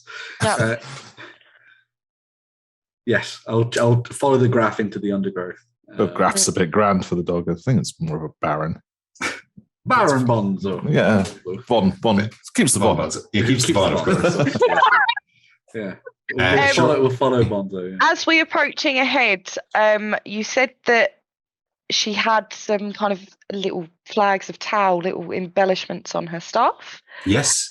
From a slight high branch up in front of us, I'm just going to take a quick climb, just to see if I can grab it, double check it's hers, and have a look to see if I can see anything in front of me. Well, you're looking for some of the fetishes of hers. Yeah, see if anything got left behind, I guess. Yeah. Okay. You make a climb up. I tell you what, if you spend a fortune point, you can go ahead and find something of interest. Go on, let's do that. Grand. Cool. You're kind of like following the Baron, recently depromoted from Graf, and you get the idea that maybe maybe you should take a look up into a tree. And indeed, climbing up onto the branch, you find that one of the fetishes from her staff has indeed become kind of like trapped there. It looks like maybe she was heading through here, possibly pulled through here, you think? Because now that you're up above, you can see a kind of a drag in the ground that you could have missed earlier.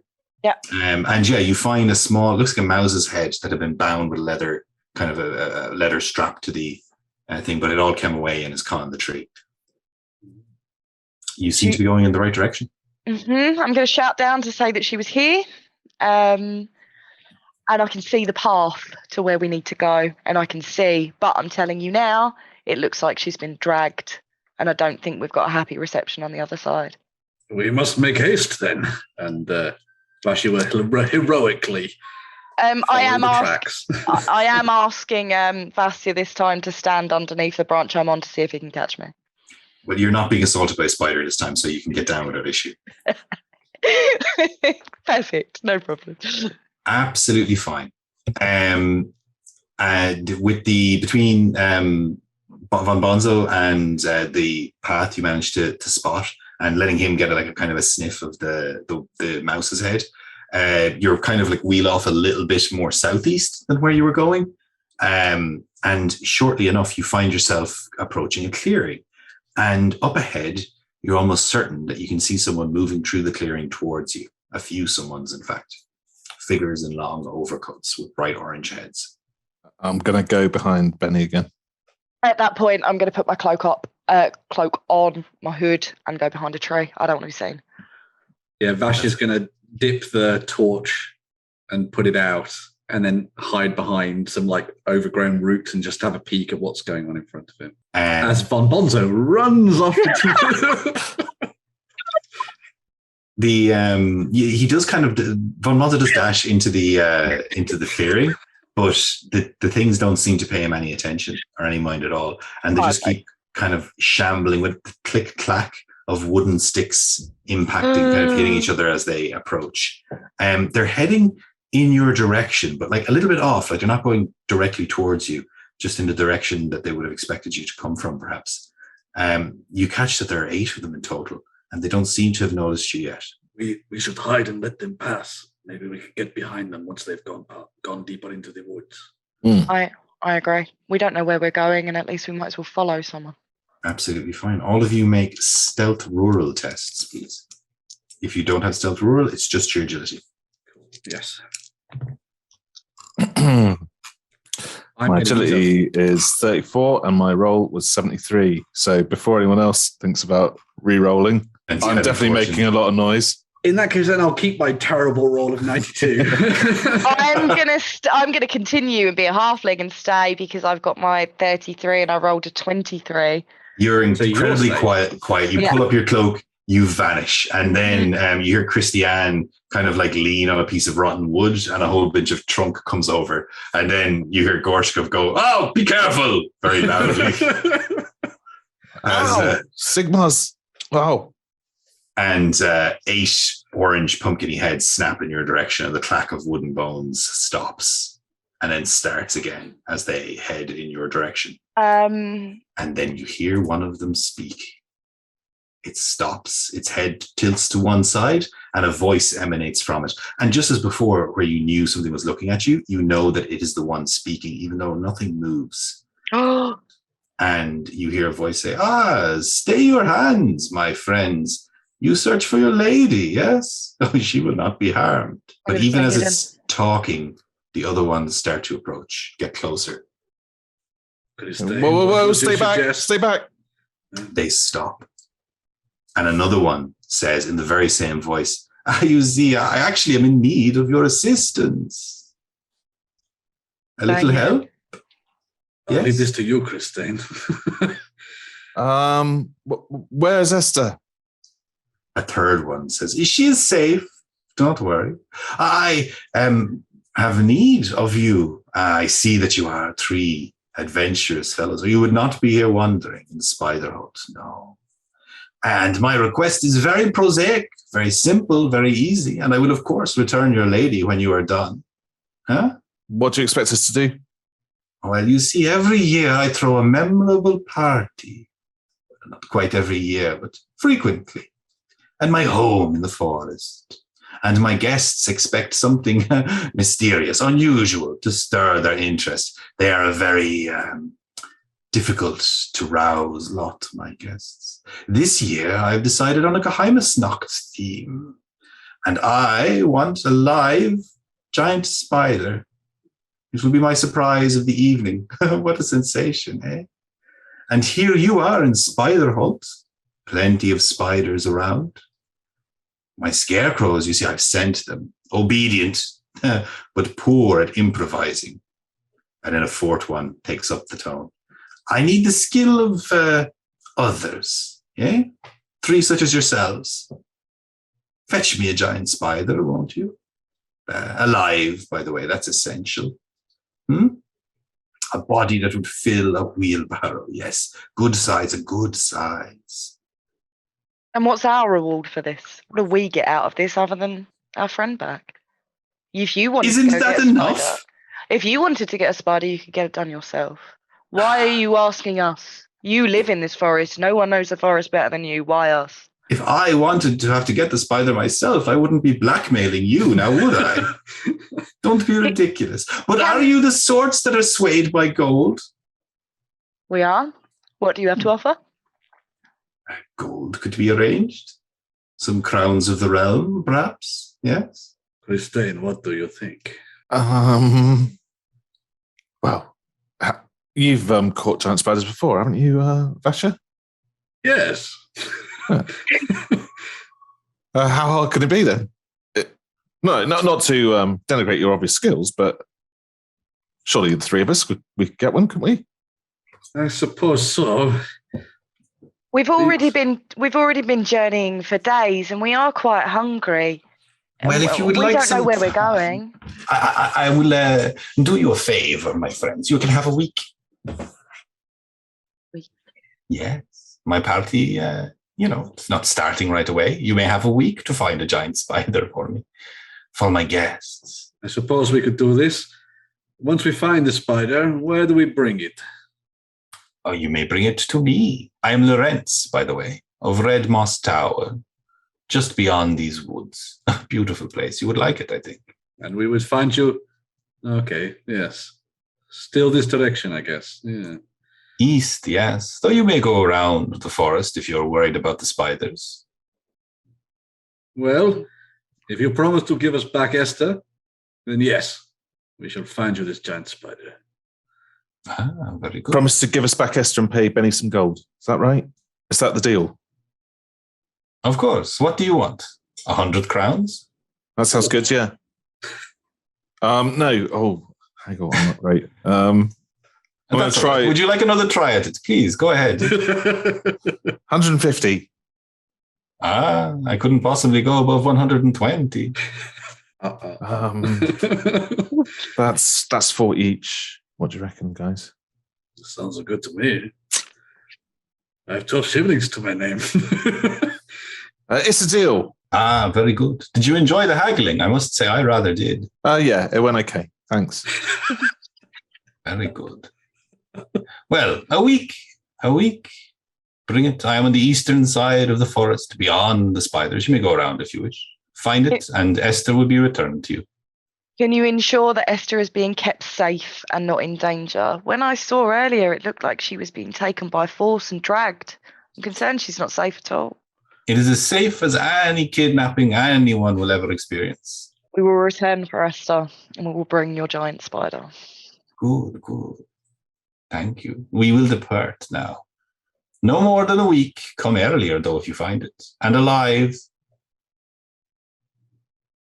And the scarecrows begin to depart back into the woods.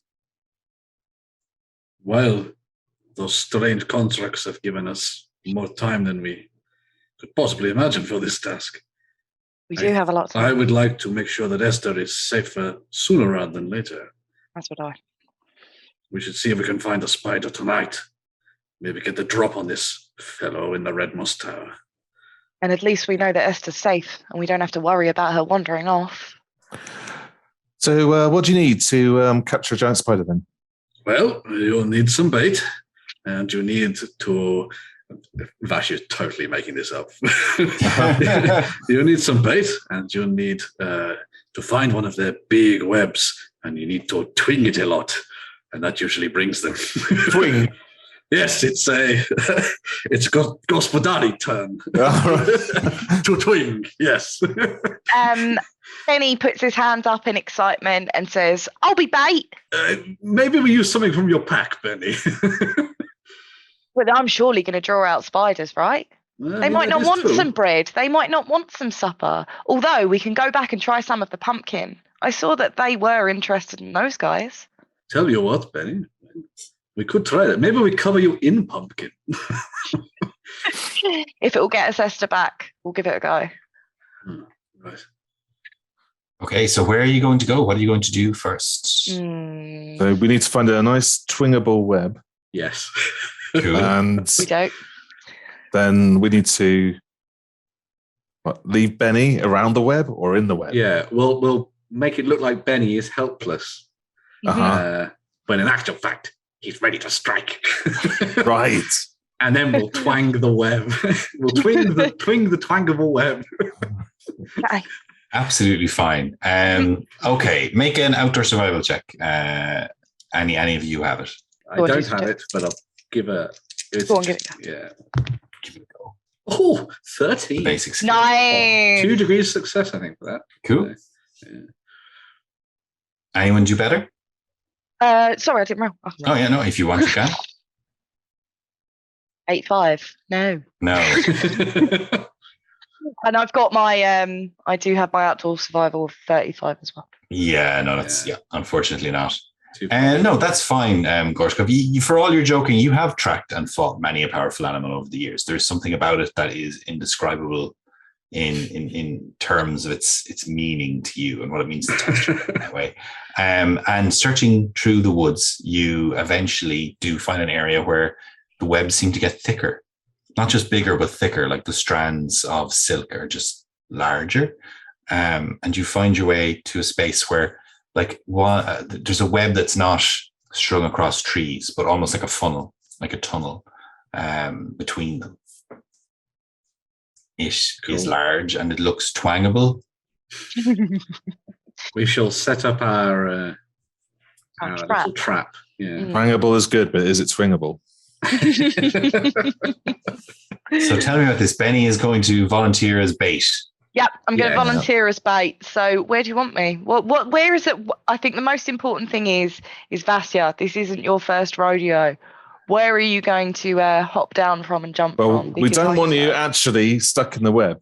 No, we do not. So I think just maybe sort of arrange yourself very, very close to the web and writhe about a bit as if you are stuck in it while we swing it. Christine, you have hunted spiders before as well. Oh, yeah. Oh, it's almost intuitive when you're here in front of me. It's like obvious what to do. Brilliant. I'm going to stand there and pretend to struggle and actually make a lot of noise as well and just go, really enthusiastically, oh, I'm in so much pain. I'm stuck.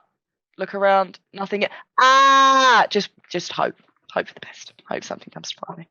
Cool, no problem. The other two of you make perception tests. Okay. And you're making a little bit too much noise to hear any of this yourself. No way. 90. Yeah. 90. So yeah. Fail 76. 3 levels of failure for me. Yeah. I'm going to spend a fortune point. Okay, go for it. Yay. Yeah, 2 levels of failure this time. Okay, that's fine. Grand. As you wait, watching, eyes peeled for whatever is going to emerge from the web and go for Benny, as plays his part perfectly. Gorshkov, you feel a kind of twinge at the back of your neck, and then that twinge becomes a rather searing pain, and then 2 large black furred legs close around your upper torso and begin to pull. Make an endurance test there, my friend. Oh, I was the bait. Oh, I failed, but not by no degrees, but I failed. Yeah. Okay, absolutely fine. One moment. You hear noise, Christiane, and you look over to see the mandibles of a very large spider being plunged into the back of of Gorshkov's neck. Oh, that looks nasty. It does rather look nasty. I charge it and try and deter it with my staff. That's absolutely fine. Ben, Gorshkov is poisoned. Okay, yes. You've 1 rank of it. So the Yeah, so at the end of each round, you lose 1 wound, ignoring any other modifiers. So that's right now, and you have a penalty of -10 to all tests. Okay. Well, excuse me, at the end of your turn. Yep. And if you reach 0 wounds while you're poisoned, you let me know. Basically. Yep. Great. The spider that's on top of you, I'm going to, because I realise that I'm not in danger, I'm going to sling some eyes that I can see. Yeah, as soon as Christiane starts to move, you're Oh, like, sorry. No. I mean, as soon as she starts to move, you kind of like look up to see what's changed in the plan and notice this massive spider dangling on a web enveloping Gorshkov. Cool. Yeah. So you're dashing over, Christiane. What do you do? Just trying to wave it off? Yeah. I'll give it a solid blow to the 5th eye, maybe. Just Okay. I hear that's a good way to deter a giant spider. So all right, that's fine. Yeah. So my melee polearm, is 43, and I'm charging, so it's 53 effectively. Yeah. Mm-hmm. I'm Grant. Sorry to report that. How many SL is that? We haven't rolled yet. Excuse me. No, I'll roll now. Yes, please do. And tell you how badly I fail. 10. Right. Nice. So that's 4 levels of success. Okay. Unfortunately, it gets more. It gets 5, and also having rolled a 1 crits. Which on the defense in Wolf Ropes, a good time to get this out. If you crit, you do damage to your opponent as well. Yeah. That's to the 84 as a hit location. I never remember these. I think that's a leg. Is it high enough for a leg? We're not allowed to kill him. We just want to maim the guy. Edit the bit out where we're... That's fine. Right, where the spider murders you all. 84 is left leg. Yeah. Left leg, cool. Yeah. A 58 to the left leg is a badly twisted knee. So take 3 wounds. Okay. And as it lashes out towards you, badly twist your knee while trying to avoid your opponent. You gain the major torn muscle major injury. Oh, God. Is, can I spend a fate point? Because I don't want to be hobbling around for the rest of the adventure. you may spend a fate point if you so wish, yes. Hey. That is absolutely fine. Yeah, you twist down on one knee, but then the ground beneath you gives way, and you actually like fall a little bit further, but onto nice soft material underneath, just out of reach of the spider. Thank Taal for that soft ground. Right. You think it was little badgers then who just like dug too close to the surface. Uh-huh. So yeah, perhaps thank Taal. That's absolutely fine. Gorshkov, what are you doing? Stumble. I can't remember how many wounds it was I lose per Just round. the one at the end of the round. Okay, right. Stumble round, sword at the ready, and just ram it into its center. I can knock it out later. Okay. Ram it into its center. Okay, cool. I'll swing.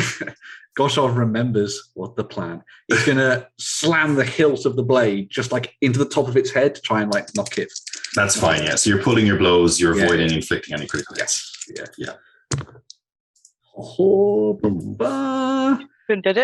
so my melee basic is 52, and I rolled a 35. So that's convenient. You passed by 2 and it failed by 2. So that's +4 overall. So I think that's your sword. So damage 4 plus the 4 is 8 plus your strength bonus of whatever. Strength bonus is 4. So it's 4. So nice round 12. That's a good solid hit. Yeah. You crack the thing. You feel its carapace kind of not like crumble underneath the blow, but like the shock reverberate through it. And the thing squeals and starts to try and scurry back up its web. What is Benny doing? Benny's just watching in absolute amazement at the moment. I think he's a bit confused because he's a bit useless at the moment, because he's going to start looking around just to see, because that was a loud scream that just came from that spider. And I'm slightly concerned we've got more on our Tao. I'm going to say, guys, we need to stick to the plan.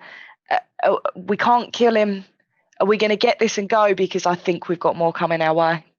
Yes, beat it up. Absolutely fine. I'm going to sling from where I'm standing. Go for it. That's grand. And I just to remember, Gorshkov, at the end of your round, make another endurance test, challenging, and let me know. And lose 1 wound. I can't remember what was challenging. What's the minus? +0. Plus just 0. Yeah. Okay, straight, basic one. Nope, didn't pass. So I'll You're take still the poisoned. Yeah, great. Benny, go first. Roll your sling. Okay.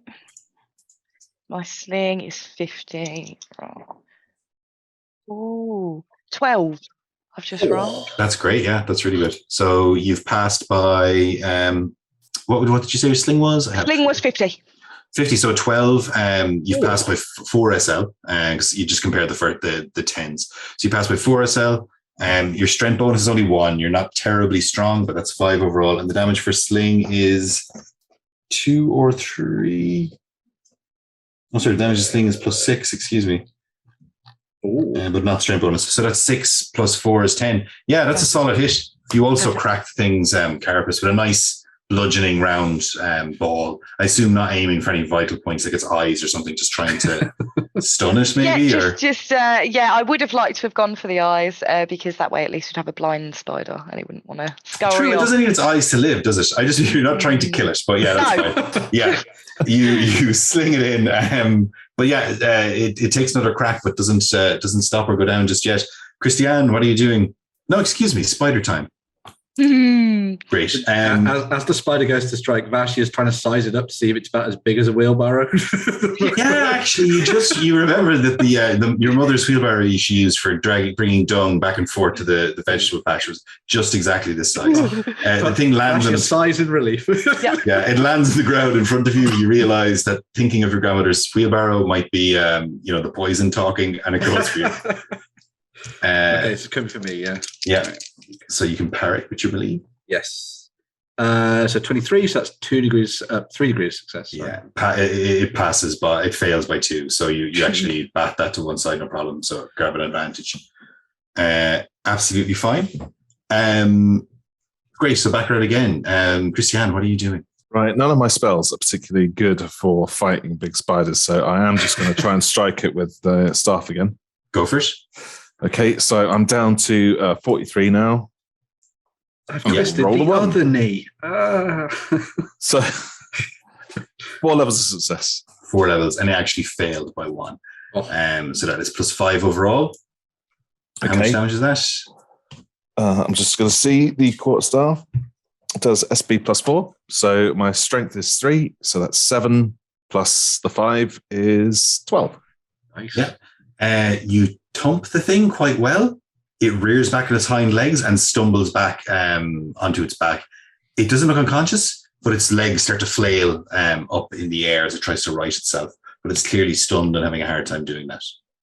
I'm going to get my blanket because I do have a blanket, and I am going to climb from a high. I'm going to sneak so he doesn't really see me nor hear me. And I'm going to wrap what is left, or the beaten up spider, in the blanket so it is alive, legs flailing all. You start doing it. The blanket is excellent, but this thing is flailing hard and it's as big as you are. You need help, I think. You can make a strength roll, though.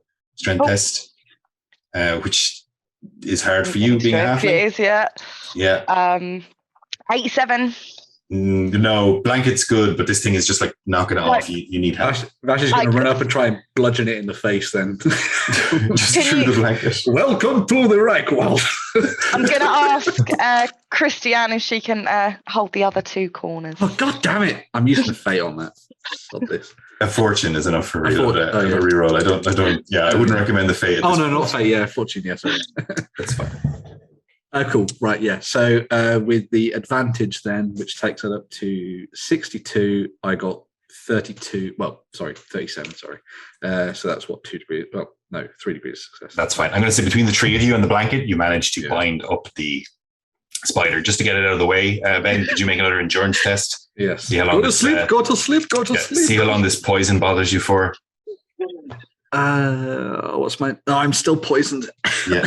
Fail, lose another wound. Go again.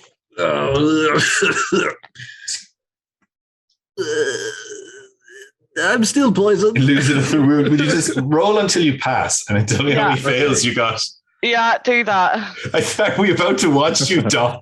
Yeah. Okay, I passed. So I did 3 more rolls and I passed on the 3rd one. So I took 2 more wounds. Yes, exactly. That's perfect. Yeah. So I vomited up some stuff onto the floor. Stew from the temple and nice. Right yourself. Yeah, and with that, you have managed to get the spider bundled up. You got the blanket around it. Someone had a bit of rope or string. It's tied up. It's still struggling. No one could say it's not alive. But right now it can't get out. There is a bitey portion to the blanket though, where you might not want to put your hand, but otherwise you seem to have it under control. No. This better be worth it. Well, the bait trick worked, I guess. Who wants to carry it? I suppose I should carry it. Yeah. I'll try and drag it along. I'm not putting it on my back. It's going to bite me. One hand. That is absolutely fine. You bundle it up and start carrying it through the woods. All of you make perception tests as you go. Challenging. Passed by 2 degrees of success. 34. Perfect. If you pass, which you did, that's a pass as well. You're heading through the woods, kind of back the way you came, when you notice that there are a lot of spiders in the trees around you, like more than you noticed earlier. You think they're crossing the branches up above and leaving little webs as they go. But in the main, they seem to be watching you. You have that sense again of being watched. We've got to get moving. Can we go fast, please? There's more and more spiders coming and we need to get a move on. I don't feel like it's getting any lighter. I can't see the sunrise. We need to go back and get Esther now. I'll keep hurrying forward. Torch relit in lieu of some magical light, maybe. And as you travel through the woods in that direction, you notice that some of the spiders that are kind of lurking around are getting bigger in size. Oh, lovely.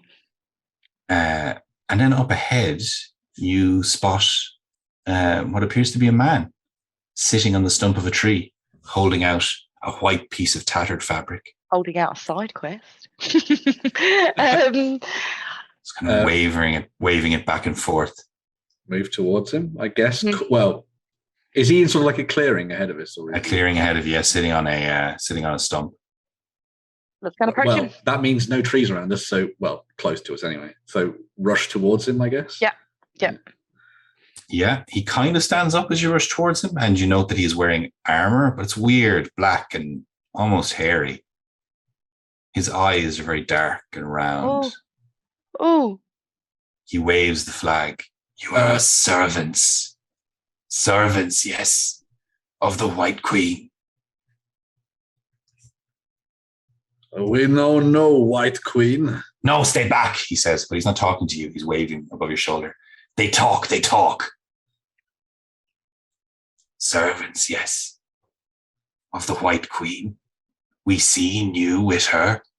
You escorted her to our woods. You mean Esther? Is that what you call her? Yes. Our eyes in the trees, though, they say you failed to protect her from the branchmen. We are trying to get her back. We are trying to save her. He points at the bundle you're carrying. Why are you hunting us, then? We did not take her. Your companion is not dead. He is only befuddled. We seek to trade him for Esther, you see, because we thought that you guys were the ones that were planning on hurting her. They've got her. She is to be our queen. The Baron has foreseen it in a vision, yes. We seek only to bring her safely to him. She heard visions. She was sent visions of her glorious destiny to come here and be our queen, yes? She did. She told me of her dreams. But we just want to get her back safe, and I'm worried where she is. She isn't safe at all. And if she's important that you say she is, we need to go and find Esther now. Yes. But you would help. You would help. Good.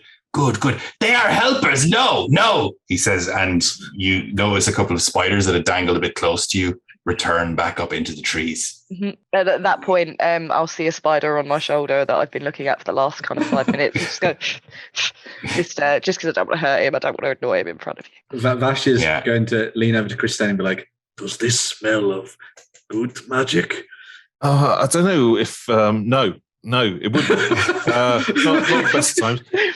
But if you wish to save the queen, we will help you. You can come speak with the Baron. Why are you calling her a queen? She is a queen. It is ordained. By whom? The voiceless whispers that emanate from the strumming of the webs all through the forest. Theirs is the dreaming quiet of a god yet to awaken. And it said she would be queen. And just a quick question. We know that you're affiliated with spiders, and we know that you're affiliated with Esther, but who are you? I'm the emissary of the Baron. And what does that mean? I go and talk to people. He would not come here himself. It would be unseemly. And of course, you are a violent, brutish lot. You might have slew him. So what was the why? To show my peaceful intent. I remember it as a symbol from when I still walked into the defiled lands of the Empire and thought that I was not what I am. When my eyes were still blind and blue, not black and all-seeing. Well, we'd love to help you, but the sad thing is Vasya, he's a bit slow at the moment because one of your spiders decided to poison him. Was it the spider that you have now kidnapped and wrapped in a blanket? We shall speak less of that. This Baron fellow you speak of. Yes. He would help us get Esther back. Oh, yes, he desires this most greatly. So you would give us safe passage from the forest if we were to go and find her for you, yes? Oh, yes, safe passage, of course. This is not a place for two legs. Not a place for those who have yet to see and hear the strumming of the webs. This is not your place. Do you feel at home here? No, not at all. Not particularly, no. So, in that case, then, as we are companions now in our race to find and save Esther, you would let us join forces with your friend that I now have on my back, and we can bring both of them back from this strange fellow that you talk of in the Red Moss Tower, yes? Yeah. Yes, the branchman, yes, they serve him, don't they? Yes, that makes sense. If I let this one go, will you get someone to come with us freely? You should talk to the Baron. He will make it clear, yes. He sees deeper plans than I. He hears the web more truly. What do you think, Christine? Should we talk with this Baron? Sounds like we better. Yep, I think so.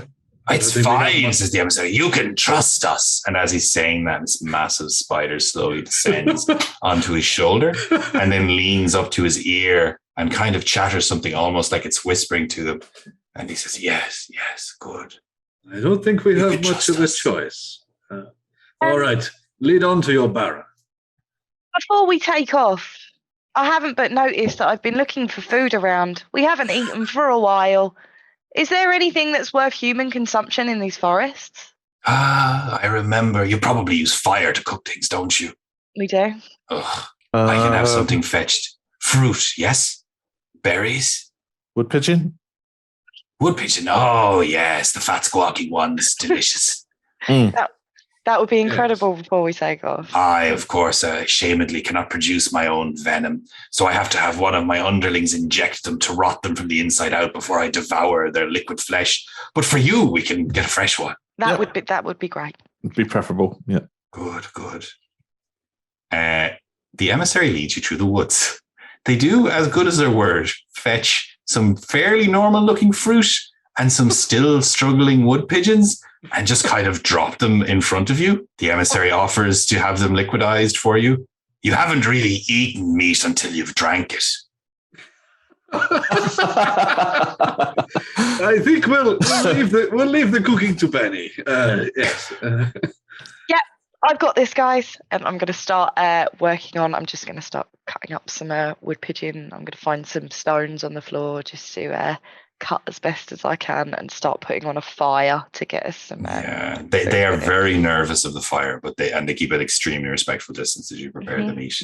Although I am a bit anxious about the fruit, I'm not quite sure what's in it, so I'm going to pass it to Vasya and Christine to see if they recognise it before I put it into the cooking. Mostly blackberries and the like. Oh, that's not too bad. Yeah. Well, this is a fine meal brought to us by these spider minions. I'm going to feel useful by creating a little magical spring and washing everything in it and using it as a source of fresh water.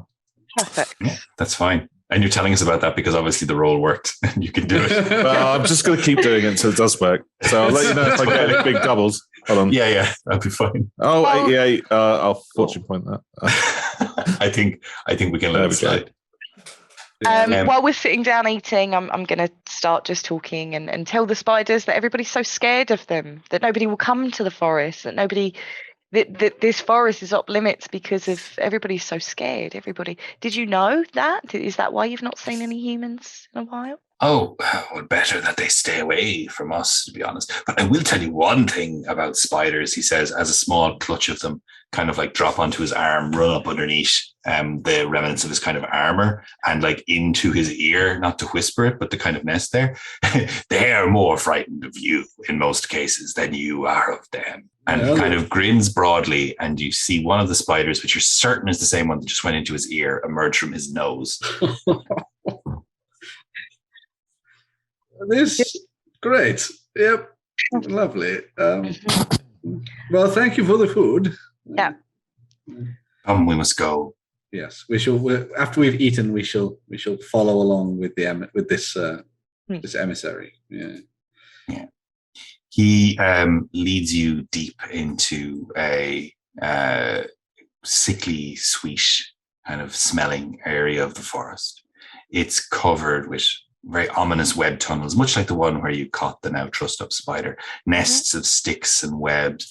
You see lots of wrapped bundles of what you presume is prey here, with protruding tails, claws, wings, large woolly bundles as well seen here and there, which I think, Christiane, you would recognize as egg sacs, probably.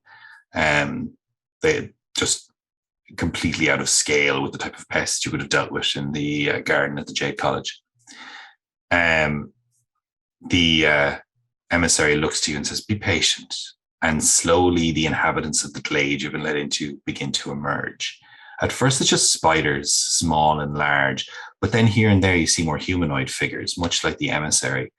Mutants, they must be, all with spider as features. Some of them have sort of like spider legs protruding from around their faces, but otherwise relatively human appearances. Others are just covered in a thick black fur with hands that are more like ending in mandibles, arms that end in mandibles instead of hands.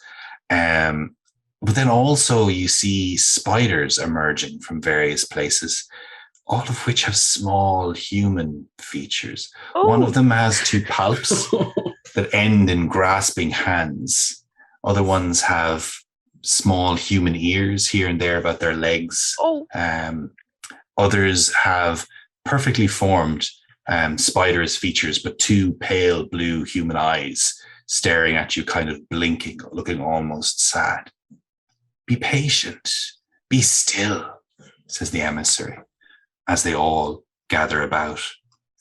And then they look back, and walking out in the midst of them is a huge creature, the perfect amalgam between what a giant spider might be and also a human man. Oh. It lets itself slowly down from some web, spinning on many different silken threads, landing with a light touch in the middle of the glade. And it looks you over. It doesn't have much approaching human features on its face, just two compound or spider sort of eyes looking at you. It's about 7 feet tall, you would say. And it is terrifying. All of you roll your cool, which is willpower if you don't have it. I don't got have 8, it. and my cool is 40.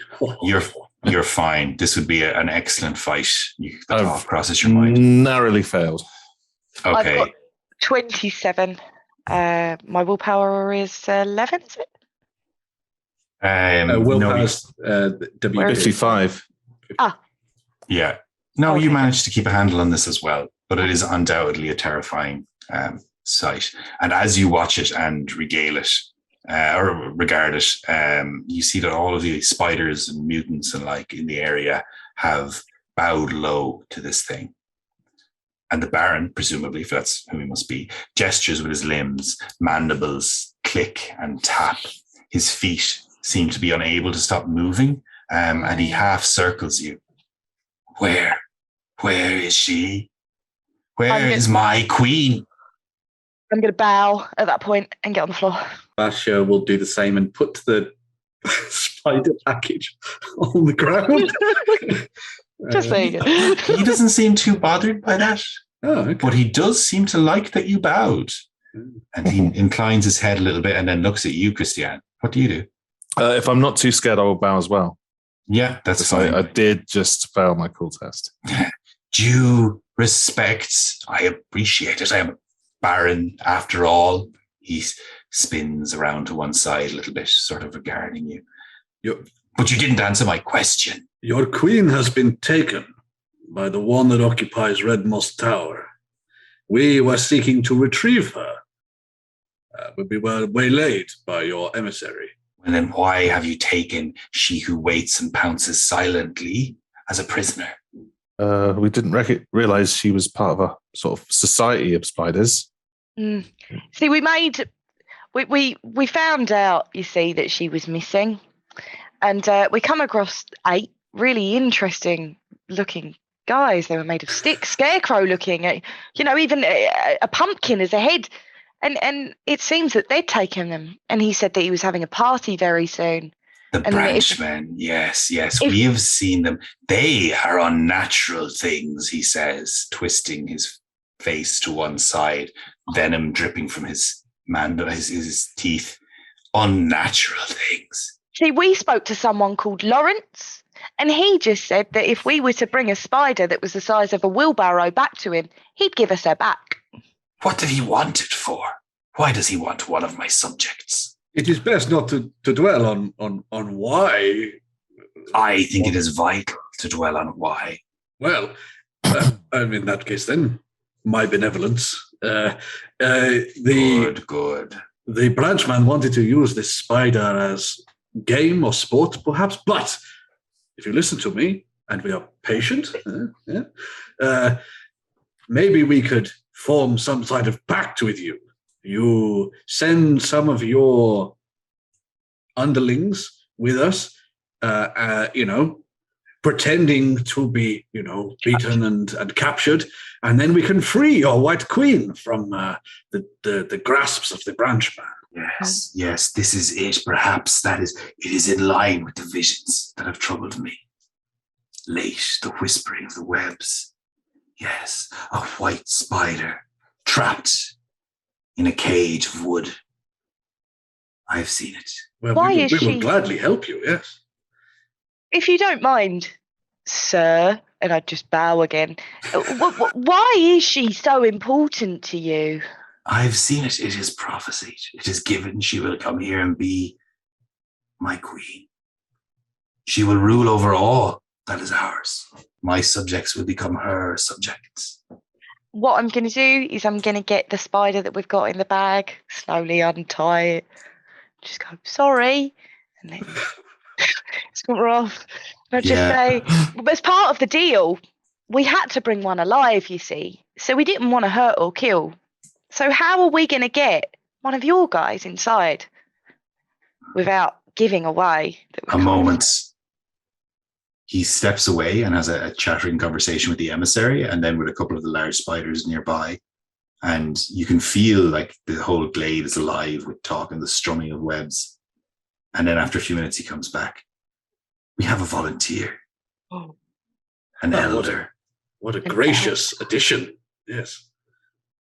She will go with you. And as he speaks, a kind of slightly doddering looking swollen spider, but certainly of the right size, emerges from the web nearby and settles out at your feet, Benny, and just kind of like lies low there like it's resting. How hairy is this little guy? She's not that little and very. I know. Oh, I'm going to give her a little pet. That's what I'm going to do. Never touch the mutants. No, I'm going to give her a little pet. She seems happy, and especially being an elder, I'm going to show her some respect as well. So although I'm going to give her a respect, I'm also going to say to her, welcome to the company. I don't want you to get hurt. So that's what I'm going to do. Although she's staying with me and sticking by me, I am looking at all the little tiny spiders everywhere, and one has just made me really chuckle to myself because it's got 8 eyes and a human smile. Yeah, he's right there. He smiles and you notice he's got more teeth than your average Imperial peasant. Oh. So you must be careful well.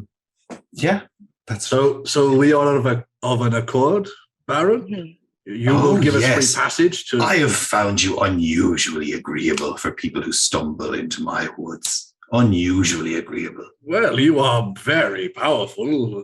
You have many servants. You have shown your strength. Good.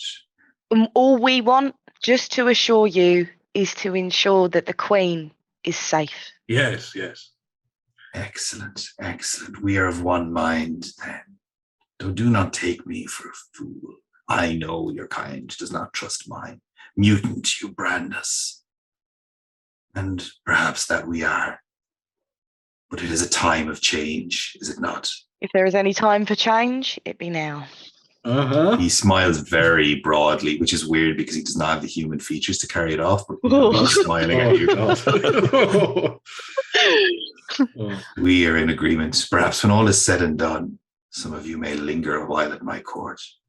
Maybe. You would find it, I think, most agreeable. It's the first place I'll come if I start turning into a spider. Yes. Go with them, he says, speaking to the spider. Do as we have discussed. Your sacrifice is noted. Also, I'm sure you could hasten our exit from your domain by leading us through the quickest paths towards the Red Moss Tower, yes? All who know of my will guide you. I just want to ask you one thing before we leave. These strange creatures, these wooden creatures, have you come up against? We saw that there was some in webs, and it seems that you put them down quite quickly. They have harassed us for weeks, but they are slow and stumbling, not like my quick kin. Is there an easy way to kill them? Oh, yes. Unfurl their chest. Inside is the single piece of flesh. It is a heart. Simply inject it with your venom, and they will die. Lacking such means, I assume one could strike a death blow there with a sharpened blade. This is important information. Thank you, Baron. We will not tarry and keep you from your work for too long. We shall be on our way. Good. Go. Time runs short. Before we should leave. I'm gonna start walking out, but I'm gonna come back, stand in front of the Baron, bow, and say thanks, and just walk off. Yes, bow again. Yep, bow. Yeah, can't bow too much. Nope. That's fine. Yeah. About bye. And you find your way out of the thing. I'll give you a chance to talk between amongst yourselves in a moment. Out of the glade and onto the path to Lawrence's tower. And the spiders do indeed seem to know the way, as lots of small creatures crawl down onto tree trunks and so on, and seem to kind of point to the direction for you. More than once you end up kind of going half off the path, and a clutch of them just kind of spin down on webs in front of you. Wow. Can the spider who's with us understand us? She seems to react sometimes like she does, but difficult concepts. What are you trying to make her understand? Not at all. I just wondered if she had a name, so we can refer to it rather than the she spider, that spider, the big spider we have in prison. You eventually try to get that concept across, and she clacks her legs together at the front 3 times and rubs them together to make a kind of a high-pitched whining noise. And that's what she responds. I ask her name. She does that. Perfect. At seeing that the spider doesn't seem to understand us entirely, Vash is going to talk with the other two quietly as we're sort of on the outskirts of the woods, making our way towards the tower, and be like, I do not think that we should bring back Esther to the Baron. Should we save her from the clutches of the branchman? I mean, you a lot know more of Imperial and Empire law than I do. I think something should be done. I don't know. Well, see what she reckons. I guess maybe she wants to be the White Queen. She has already told us that she's been getting visions, and this does seem to be her destiny. And I don't want to be someone who stands in the way of someone's destiny. Yes, but I also do not think we should easily hand someone over to the clutches of Mutants. I don't know about you guys, but I feel like I can trust the mutants a lot more than I can trust Lawrence. You don't normally say that around here. Good job there's no witch hunters around. Okay, we'll see how this plays out. Yeah. We'll carry on our way towards the tower then. Yeah. They lead you to a walled sort of compound. You see a big, tall tower ahead of you, and you see a wall of dry set stone. And there are branchmen, or scarecrows, or whatever you want to call them, wandering around the edge and keeping watch, you think, almost on guard. But through some gaps in the stonework, you can see that there's a garden inside, and it has been worked by what look to be ordinary people. Oh. Okay. Oh. Well, this is where Vash is going to turn around to our lovely spider companion and like hold out the blanket that we wrapped the other one up in, sort of like, well, you'll need to come in here now. It lies down and rolls over onto the blanket upside down. Sort of bundle it up and put it over my shoulder. Yeah. How big is this gap that you can see into this garden? Well, there's a big gate in front of you now as well that you can see, and you can see quite a bit in. There are smaller gaps that you could fit through, a small person could fit through, but probably a human would not. Well, do you think it's best to just announce ourselves, or should we scout ahead first? So, sometimes. We know we're looking for Lawrence. But it's... They have said they don't mean us no harm, so... No. Well, the last thing we want to do is annoy these people by me running off and trying to explore the place. If things or get trying a bit to steal from them, Benny. I don't know what you're talking about, but those candlesticks over there look glorious. Okay, well, we'll make our way up to the gate then. As you reach the gate, you see that there are a couple of branchmen there, and one of them kind of suddenly seems to shake itself, and its head tilts a little bit, and you hear a familiar voice say, "Ah, you've made it, and so quickly. Very good, very good. I presume you have brought that which I asked for?" Yes, yep. we have the prize you sought. Ah, come in, come in. We will open the gates. And indeed, they are thrown open by the branchmen, and you were ushered inside. Bash has got his hand on his sword. He's got the one hand over his shoulder, but he's got his hand on his sword the whole time as well, just in case. But I'm just going to run up to him and look at him inside and look up to him and say, "So about this party, what's with the spider? Why do you need it? And especially, why do you need it alive?"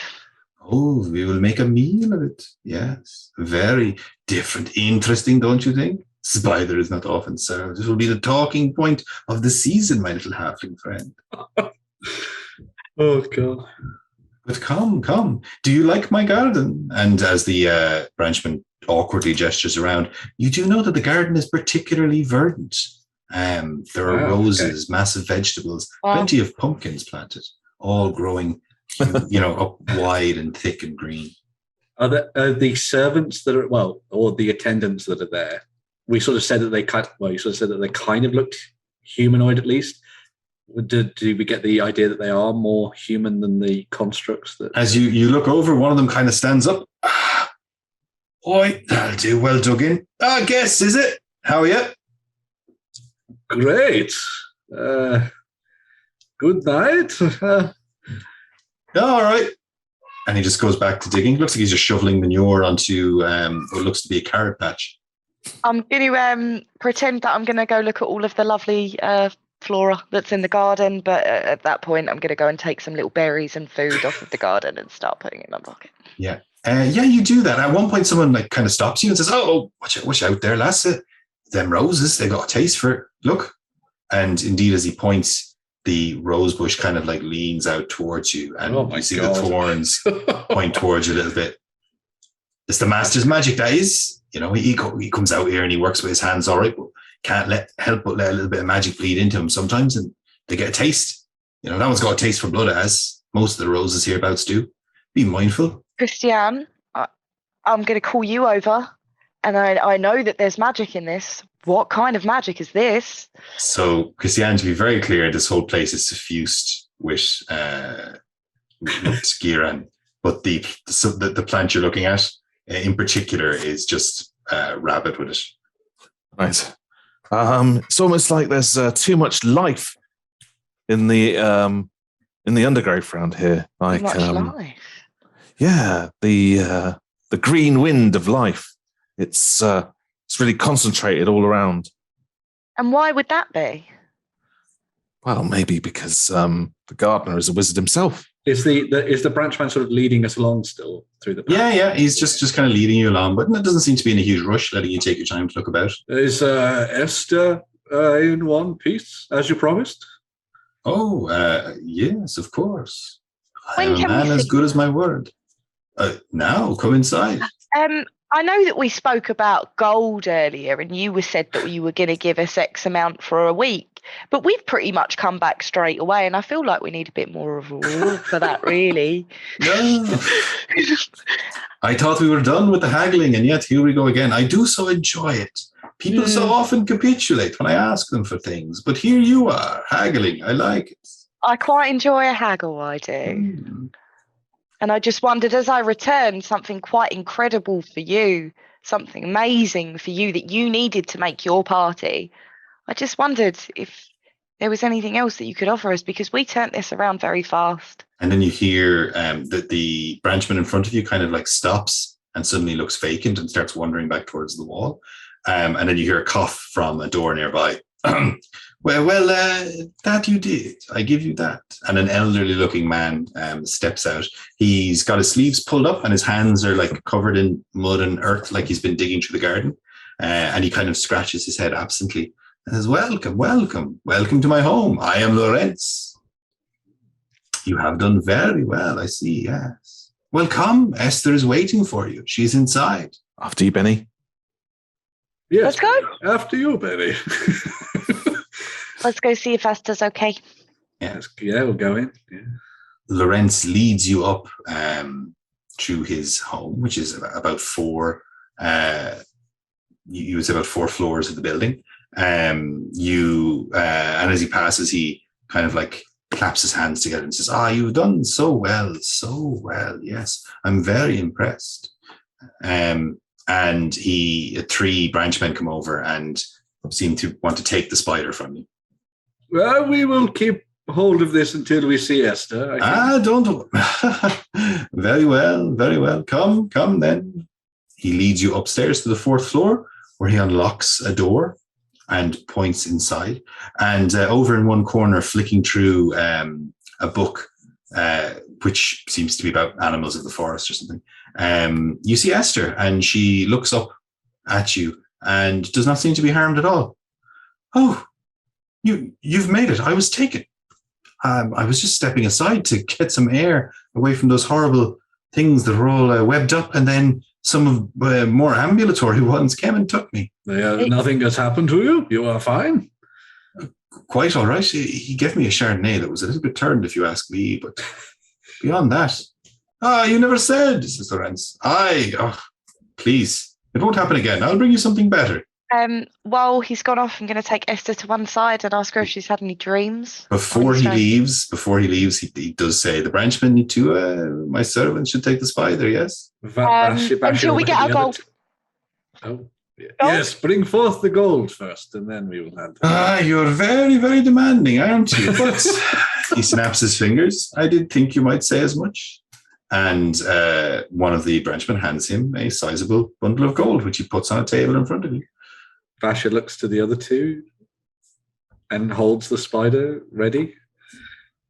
Can we give you a hand at taking this spider anywhere? It's been a bit of a trouble bringing in. It was quite active before, and I can imagine taking it out of the blanket's going to be quite difficult. It seems quite docile now, but don't worry. Better if it's handled by expendable servants, not important guests such as yourselves. All right, Vasher will hold out the bundle to the branchman. Yeah, they gingerly take it from you, and it does struggle a little bit, which Lorenz seems pleased about. And then they bring it away. Well, very good. Excellent. Your garden seems a bit more lively than most. Oh, yes, it's very good. My expertise is the jade wind, and long did I search out a place such as this, suffused with The green wind of magic. Perfect. Excellent, don't you think? Yeah, very good. Very good. I dabble a bit myself. Excellent. Well, then, you will agree. You will feel it. Yes, you can see it. The wind is good here. I am lucky. When did you graduate from the college? Some time ago. All right. Never strictly got a college education, you could say. Right. But I had a master, and I was his apprentice. I'm going to take Esther to one side and ask her if she's okay, if she's had any dreams recently, and how she feels about staying or going. She says, "Oh well, we have to get away from here." Yes, I have had some dreams, but not terribly troubling. Nothing like that. Not like the master, my Tobias's dreams, which were very troubling him. I've slept peacefully recently. Pleasant dreams. Do you feel safer here or in the forest, Esther? Oh, in the forest. We should get out of here. Well, about that, says Lawrence. I shall leave you to it. Being a proper villain, obviously I won't be allowing you to leave. Not yet, anyway. I'm having a party, and frankly, I could do with a few extra hands on the day. I can make it worth your while, additionally. I think we should be making an exit now. We have both fulfilled the ends of our deal. Of course. Well, I shall depart and lock the door after me, and in the meanwhile, you should feel free to stay here and plot your daring escape. Yeah. Great. Just before I go, I'm quite good in the kitchen, you see, and it's been like, I don't know, maybe about... Esther's hand clamps around your shoulder, Benny, and she says, he's not what he seems. Well, I'm really good in the kitchen, and I've been quite known to make a really good spider stew. So if you want to help, just an extra hand, I suppose we're not going anywhere anyway, are we? So No. Well, the kitchens, of course. Not a spider stew, though. Game like that should be served rare, the rarest way, in fact. But I can put you to some work, yes. But the thing is I've only got small hands, you see, so I'm going to need, Vassia and Christine, just to make sure that I'm getting it done correctly. They are very good sous chefs, you see. Of course, very well. Well, I will leave you to discuss it, and this can possibly be done. You may have your run of the tower. The kitchens are there. Thank you. He bows and departs. What can you tell us about this man, Esther? He's strange, odd, friendly at the face, and I think sometimes he means it. I've seen him be quite kind to the people working outside, almost lending them a hand, but I get an ominous feeling from him, don't you? And it's strange, but his face changes. It's not always the same. Yes, subtle things. His nose might be longer or shorter. His eyes a different color. He's not what he seems. Did you feel something similar, Christine? You asked him about his magic, yes? I didn't notice anything, no. Make a perception test, actually. Oh, okay. 23 I rolled, and my perception is 42, so that is one level of success. You know, when she says that, his face changed, something twigs with you, because you were getting a strange feeling off.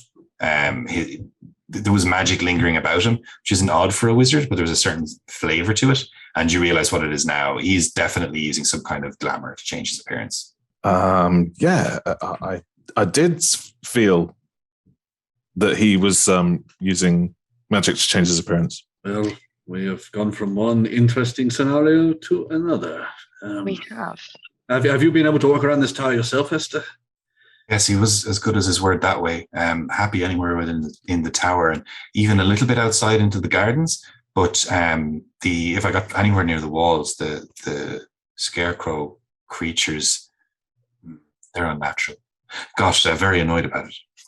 Esther, between us, we brought someone with us, and they're down in the kitchen, and I just want to see how you react with them, you see. Because we've been told, by the sounds of it, you've been having some really interesting dreams about these spiders. Dreams about spiders? Mm-hmm. That's what he said. Who? Do you know a creature, a person called the Baron? The Baron of Hagendorf is completely absentee. I think he lives in Altdorf, but that's not who you mean, is it? No. They got more legs than Few that more particular eyes. gentleman. We don't know each other very well, but sometimes I do feel that Taal is a god of the wilderness, and yet not all the creatures of the wild are embraced quite so equally as others, are they? Everyone can get behind a good stag or a boar hunt, but there are other things in the forests, aren't there, that are wild? There are. And what the thing is, while we're here, is there's quite a few of them looking for you. And they want you to be safe. Perhaps Taal has sent them as well, just as he sent you. So we can't get out of here for how long? Until this party, which is in almost a week away. You're quick and Well, there's a visiting the spider scenes. in this kitchen that needs saving. And he's going to lead you back. He's going to lead all of us back to safety, away from this awful tower. Hopefully. But the thing is that spider's going to be dinner at this party. Well, let's see what we can do, I suppose. I suggest we play our part for the meantime.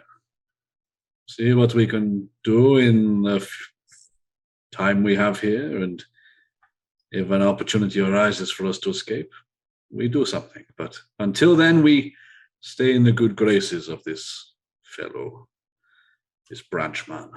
I think we'd be wise to. We are of one mind, yes? Yeah. You spend the week playing your part. He is indeed preparing for a party. Benny, you can tell that just by the amount of food and the like that's being brought into the place. Some of it is quite like normal, but other stuff is anything but. He gets very concerned at one point about the perfect presentation of honeyed rat on a stick. At one point he shows up with, and you've no idea how he got him, a bag, about 2 pounds of moth wings, which he says, I think these would work well as a crisp. I rather he would say, I think these would work well as a crisp, yes? You crisp them, fry them in some oil, figure it out. Do we notice his appearance change much? Yes, now that you're looking for, you all do. But it's subtle enough. It's like someone drawing the same portrait every day from memory. Okay. His ears are a little off, his face, the Right. wrinkles aren't quite right. But you manage to spot it now that you're looking for it. I'm just going to ask him, how long have you been here? This is such a beautiful place. I just wonder, how isn't long it have you good? been? It's gorgeous. I searched very well, many years, decades now, but it's interesting, isn't it? Nice place. Technically, it falls in Sylvanian lands, and the Karsteins claim it. I don't know if you know much about that family of nobles, but a bothersome lot.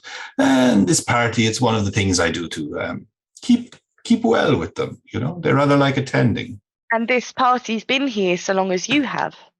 Oh, yes. I have it every decade or so. I've posted quite a few now at this point, as you might imagine. And you said that you do some mysterious, weird and wonderful things at your previous parties? Well, I am a wizard. It's expected of me, is it not? So what is the strangest thing you've done so far then? Go on. What's the weirdest thing you've done at one of these parties? Well, the spider will hopefully be the strangest of all. But 1 year I did grow a squash into the shape of a man that screamed when it was cut. Fabulous, really. Sounds delightful. You know how these nobles are, corrupt one and all, decadent tastes. They love that kind of thing. A bit Wow. macabre for me, but here we are. I'm going to go and run off to the kitchen because the party's looming and I'm going to make sure that everything's prepped and ready in the kitchen and you're going to be moth wings, yeah. crisp those moth wings, make sure you're cooking the spider correctly. So would you be able to point me in the right direction? He does indeed point you in the right direction. Yeah. Do you taste the moth wings? I'm going to save some for later. Thank you. That's it. I might want to go, actually. Yeah, just Yeah, surprisingly good, but you think it mostly took up its flavor from the oil. Oh, okay. Right. Yeah. Not going to take that back to... The rat on the stick was, if anything, too characterful, too Yeah, I think I'll draw the line around the stick. Yeah. Moth wings. That's absolutely fine. The Esther arrives one day from the kitchen to tell you that she has. I've spoken with her, and she's convinced that this is her place. Well, they did say that it would be a sacrifice. So, yeah. She also said we should be prepared, but she didn't say for what. And I don't really know how she was talking to me. Come to think of it, do you think the spider might be magic in some way? I think there may be something between the two of you that you do not expect. Yes. Does the spider have any venom left in him to extract? Probably. Do you? Because the way of killing these scarecrow, you see, by putting some on Vass's sword, might help us out a little bit if we extract it before it does get sacrificed. Fantastic. Do any of you have the animal care skill? I do. Go ahead and roll it. Vassia has clearly milked the compliant spider. Every you get one dose of poison and an extra one for each by 1 degree of success. So. That's you all out of fortune. Now might be the time, but that's fine. Yeah, 1 degree of success you fail by, because it's compliant. You get 1 dose anyway. Cool. It doesn't like it, but it manages to extrude some acidic looking venom onto the thing for you, and we'll close the door on that scene very quickly. Yes, we will. That's fine. And the day of the party finally arrives. Most of his staff seem to be absent for it, though. Most of the human staff, plenty of the branchmen around. And he does seem quite pleased to have you here and excited about it. He's been talking about it more and more now. Guests will be arriving from about, a little after sunset. All evening. Yes. I'm very excited. You'll be good and entertaining individuals, I'm certain. Yes, because you have a lot of experience, no doubt. Interesting tales to tell. He stops and points way out to the east and says, the first of the carriages, look, it is arriving. And well off in the distance, you see what looks to be a kind of black coach riding up the road. 2 bone white horses leading it. Strange, hard to get a good look at in the distance. They catch the fading light oddly. And Lorenz turns to you, and behind him you see the trussed up spider being brought down towards the meal, kind of like tied its legs together and dressed up with like veg and things around it, which looks quite odd. And Benny, as it on its legs, kind of. Yeah, exactly. And Benny, as it goes by, you could swear that one of its eyes kind of winks at you. Oh. And Lorenz says, but look at me. How boring I must look. And the theme of this party is excess and most of all, Geheimnisnacht, is it not? I must be fitting. You're a wizard, are you not, Christian? Tell me what you think of this.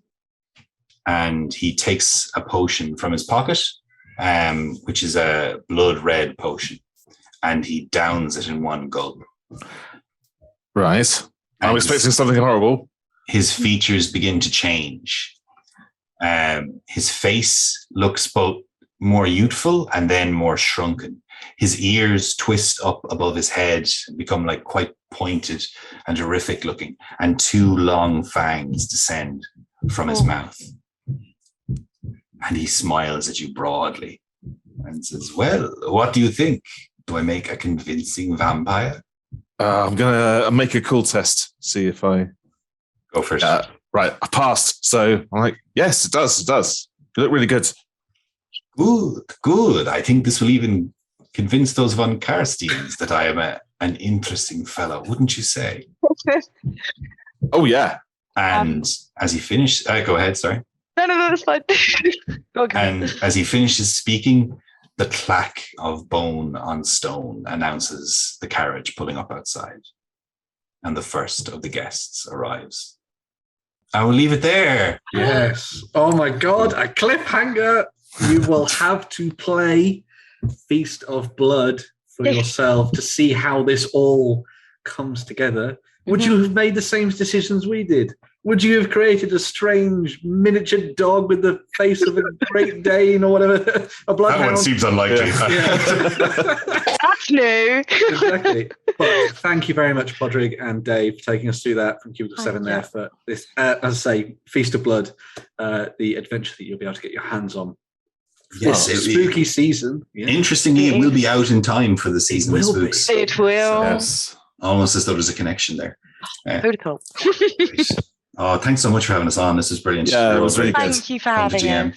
Yeah, if you've not played Warhammer Fantasy Role-Play before, this would be a really interesting opportunity to dive in and play something themed for the spooky season, as we were saying. But obviously, the folks at Cubicle 7 have done loads of amazing stuff for Warhammer Fantasy Role-Play in the new edition over the last couple of years. If you want to go and learn more about it, you can find out a lot more on our game hub over on OnTableTop.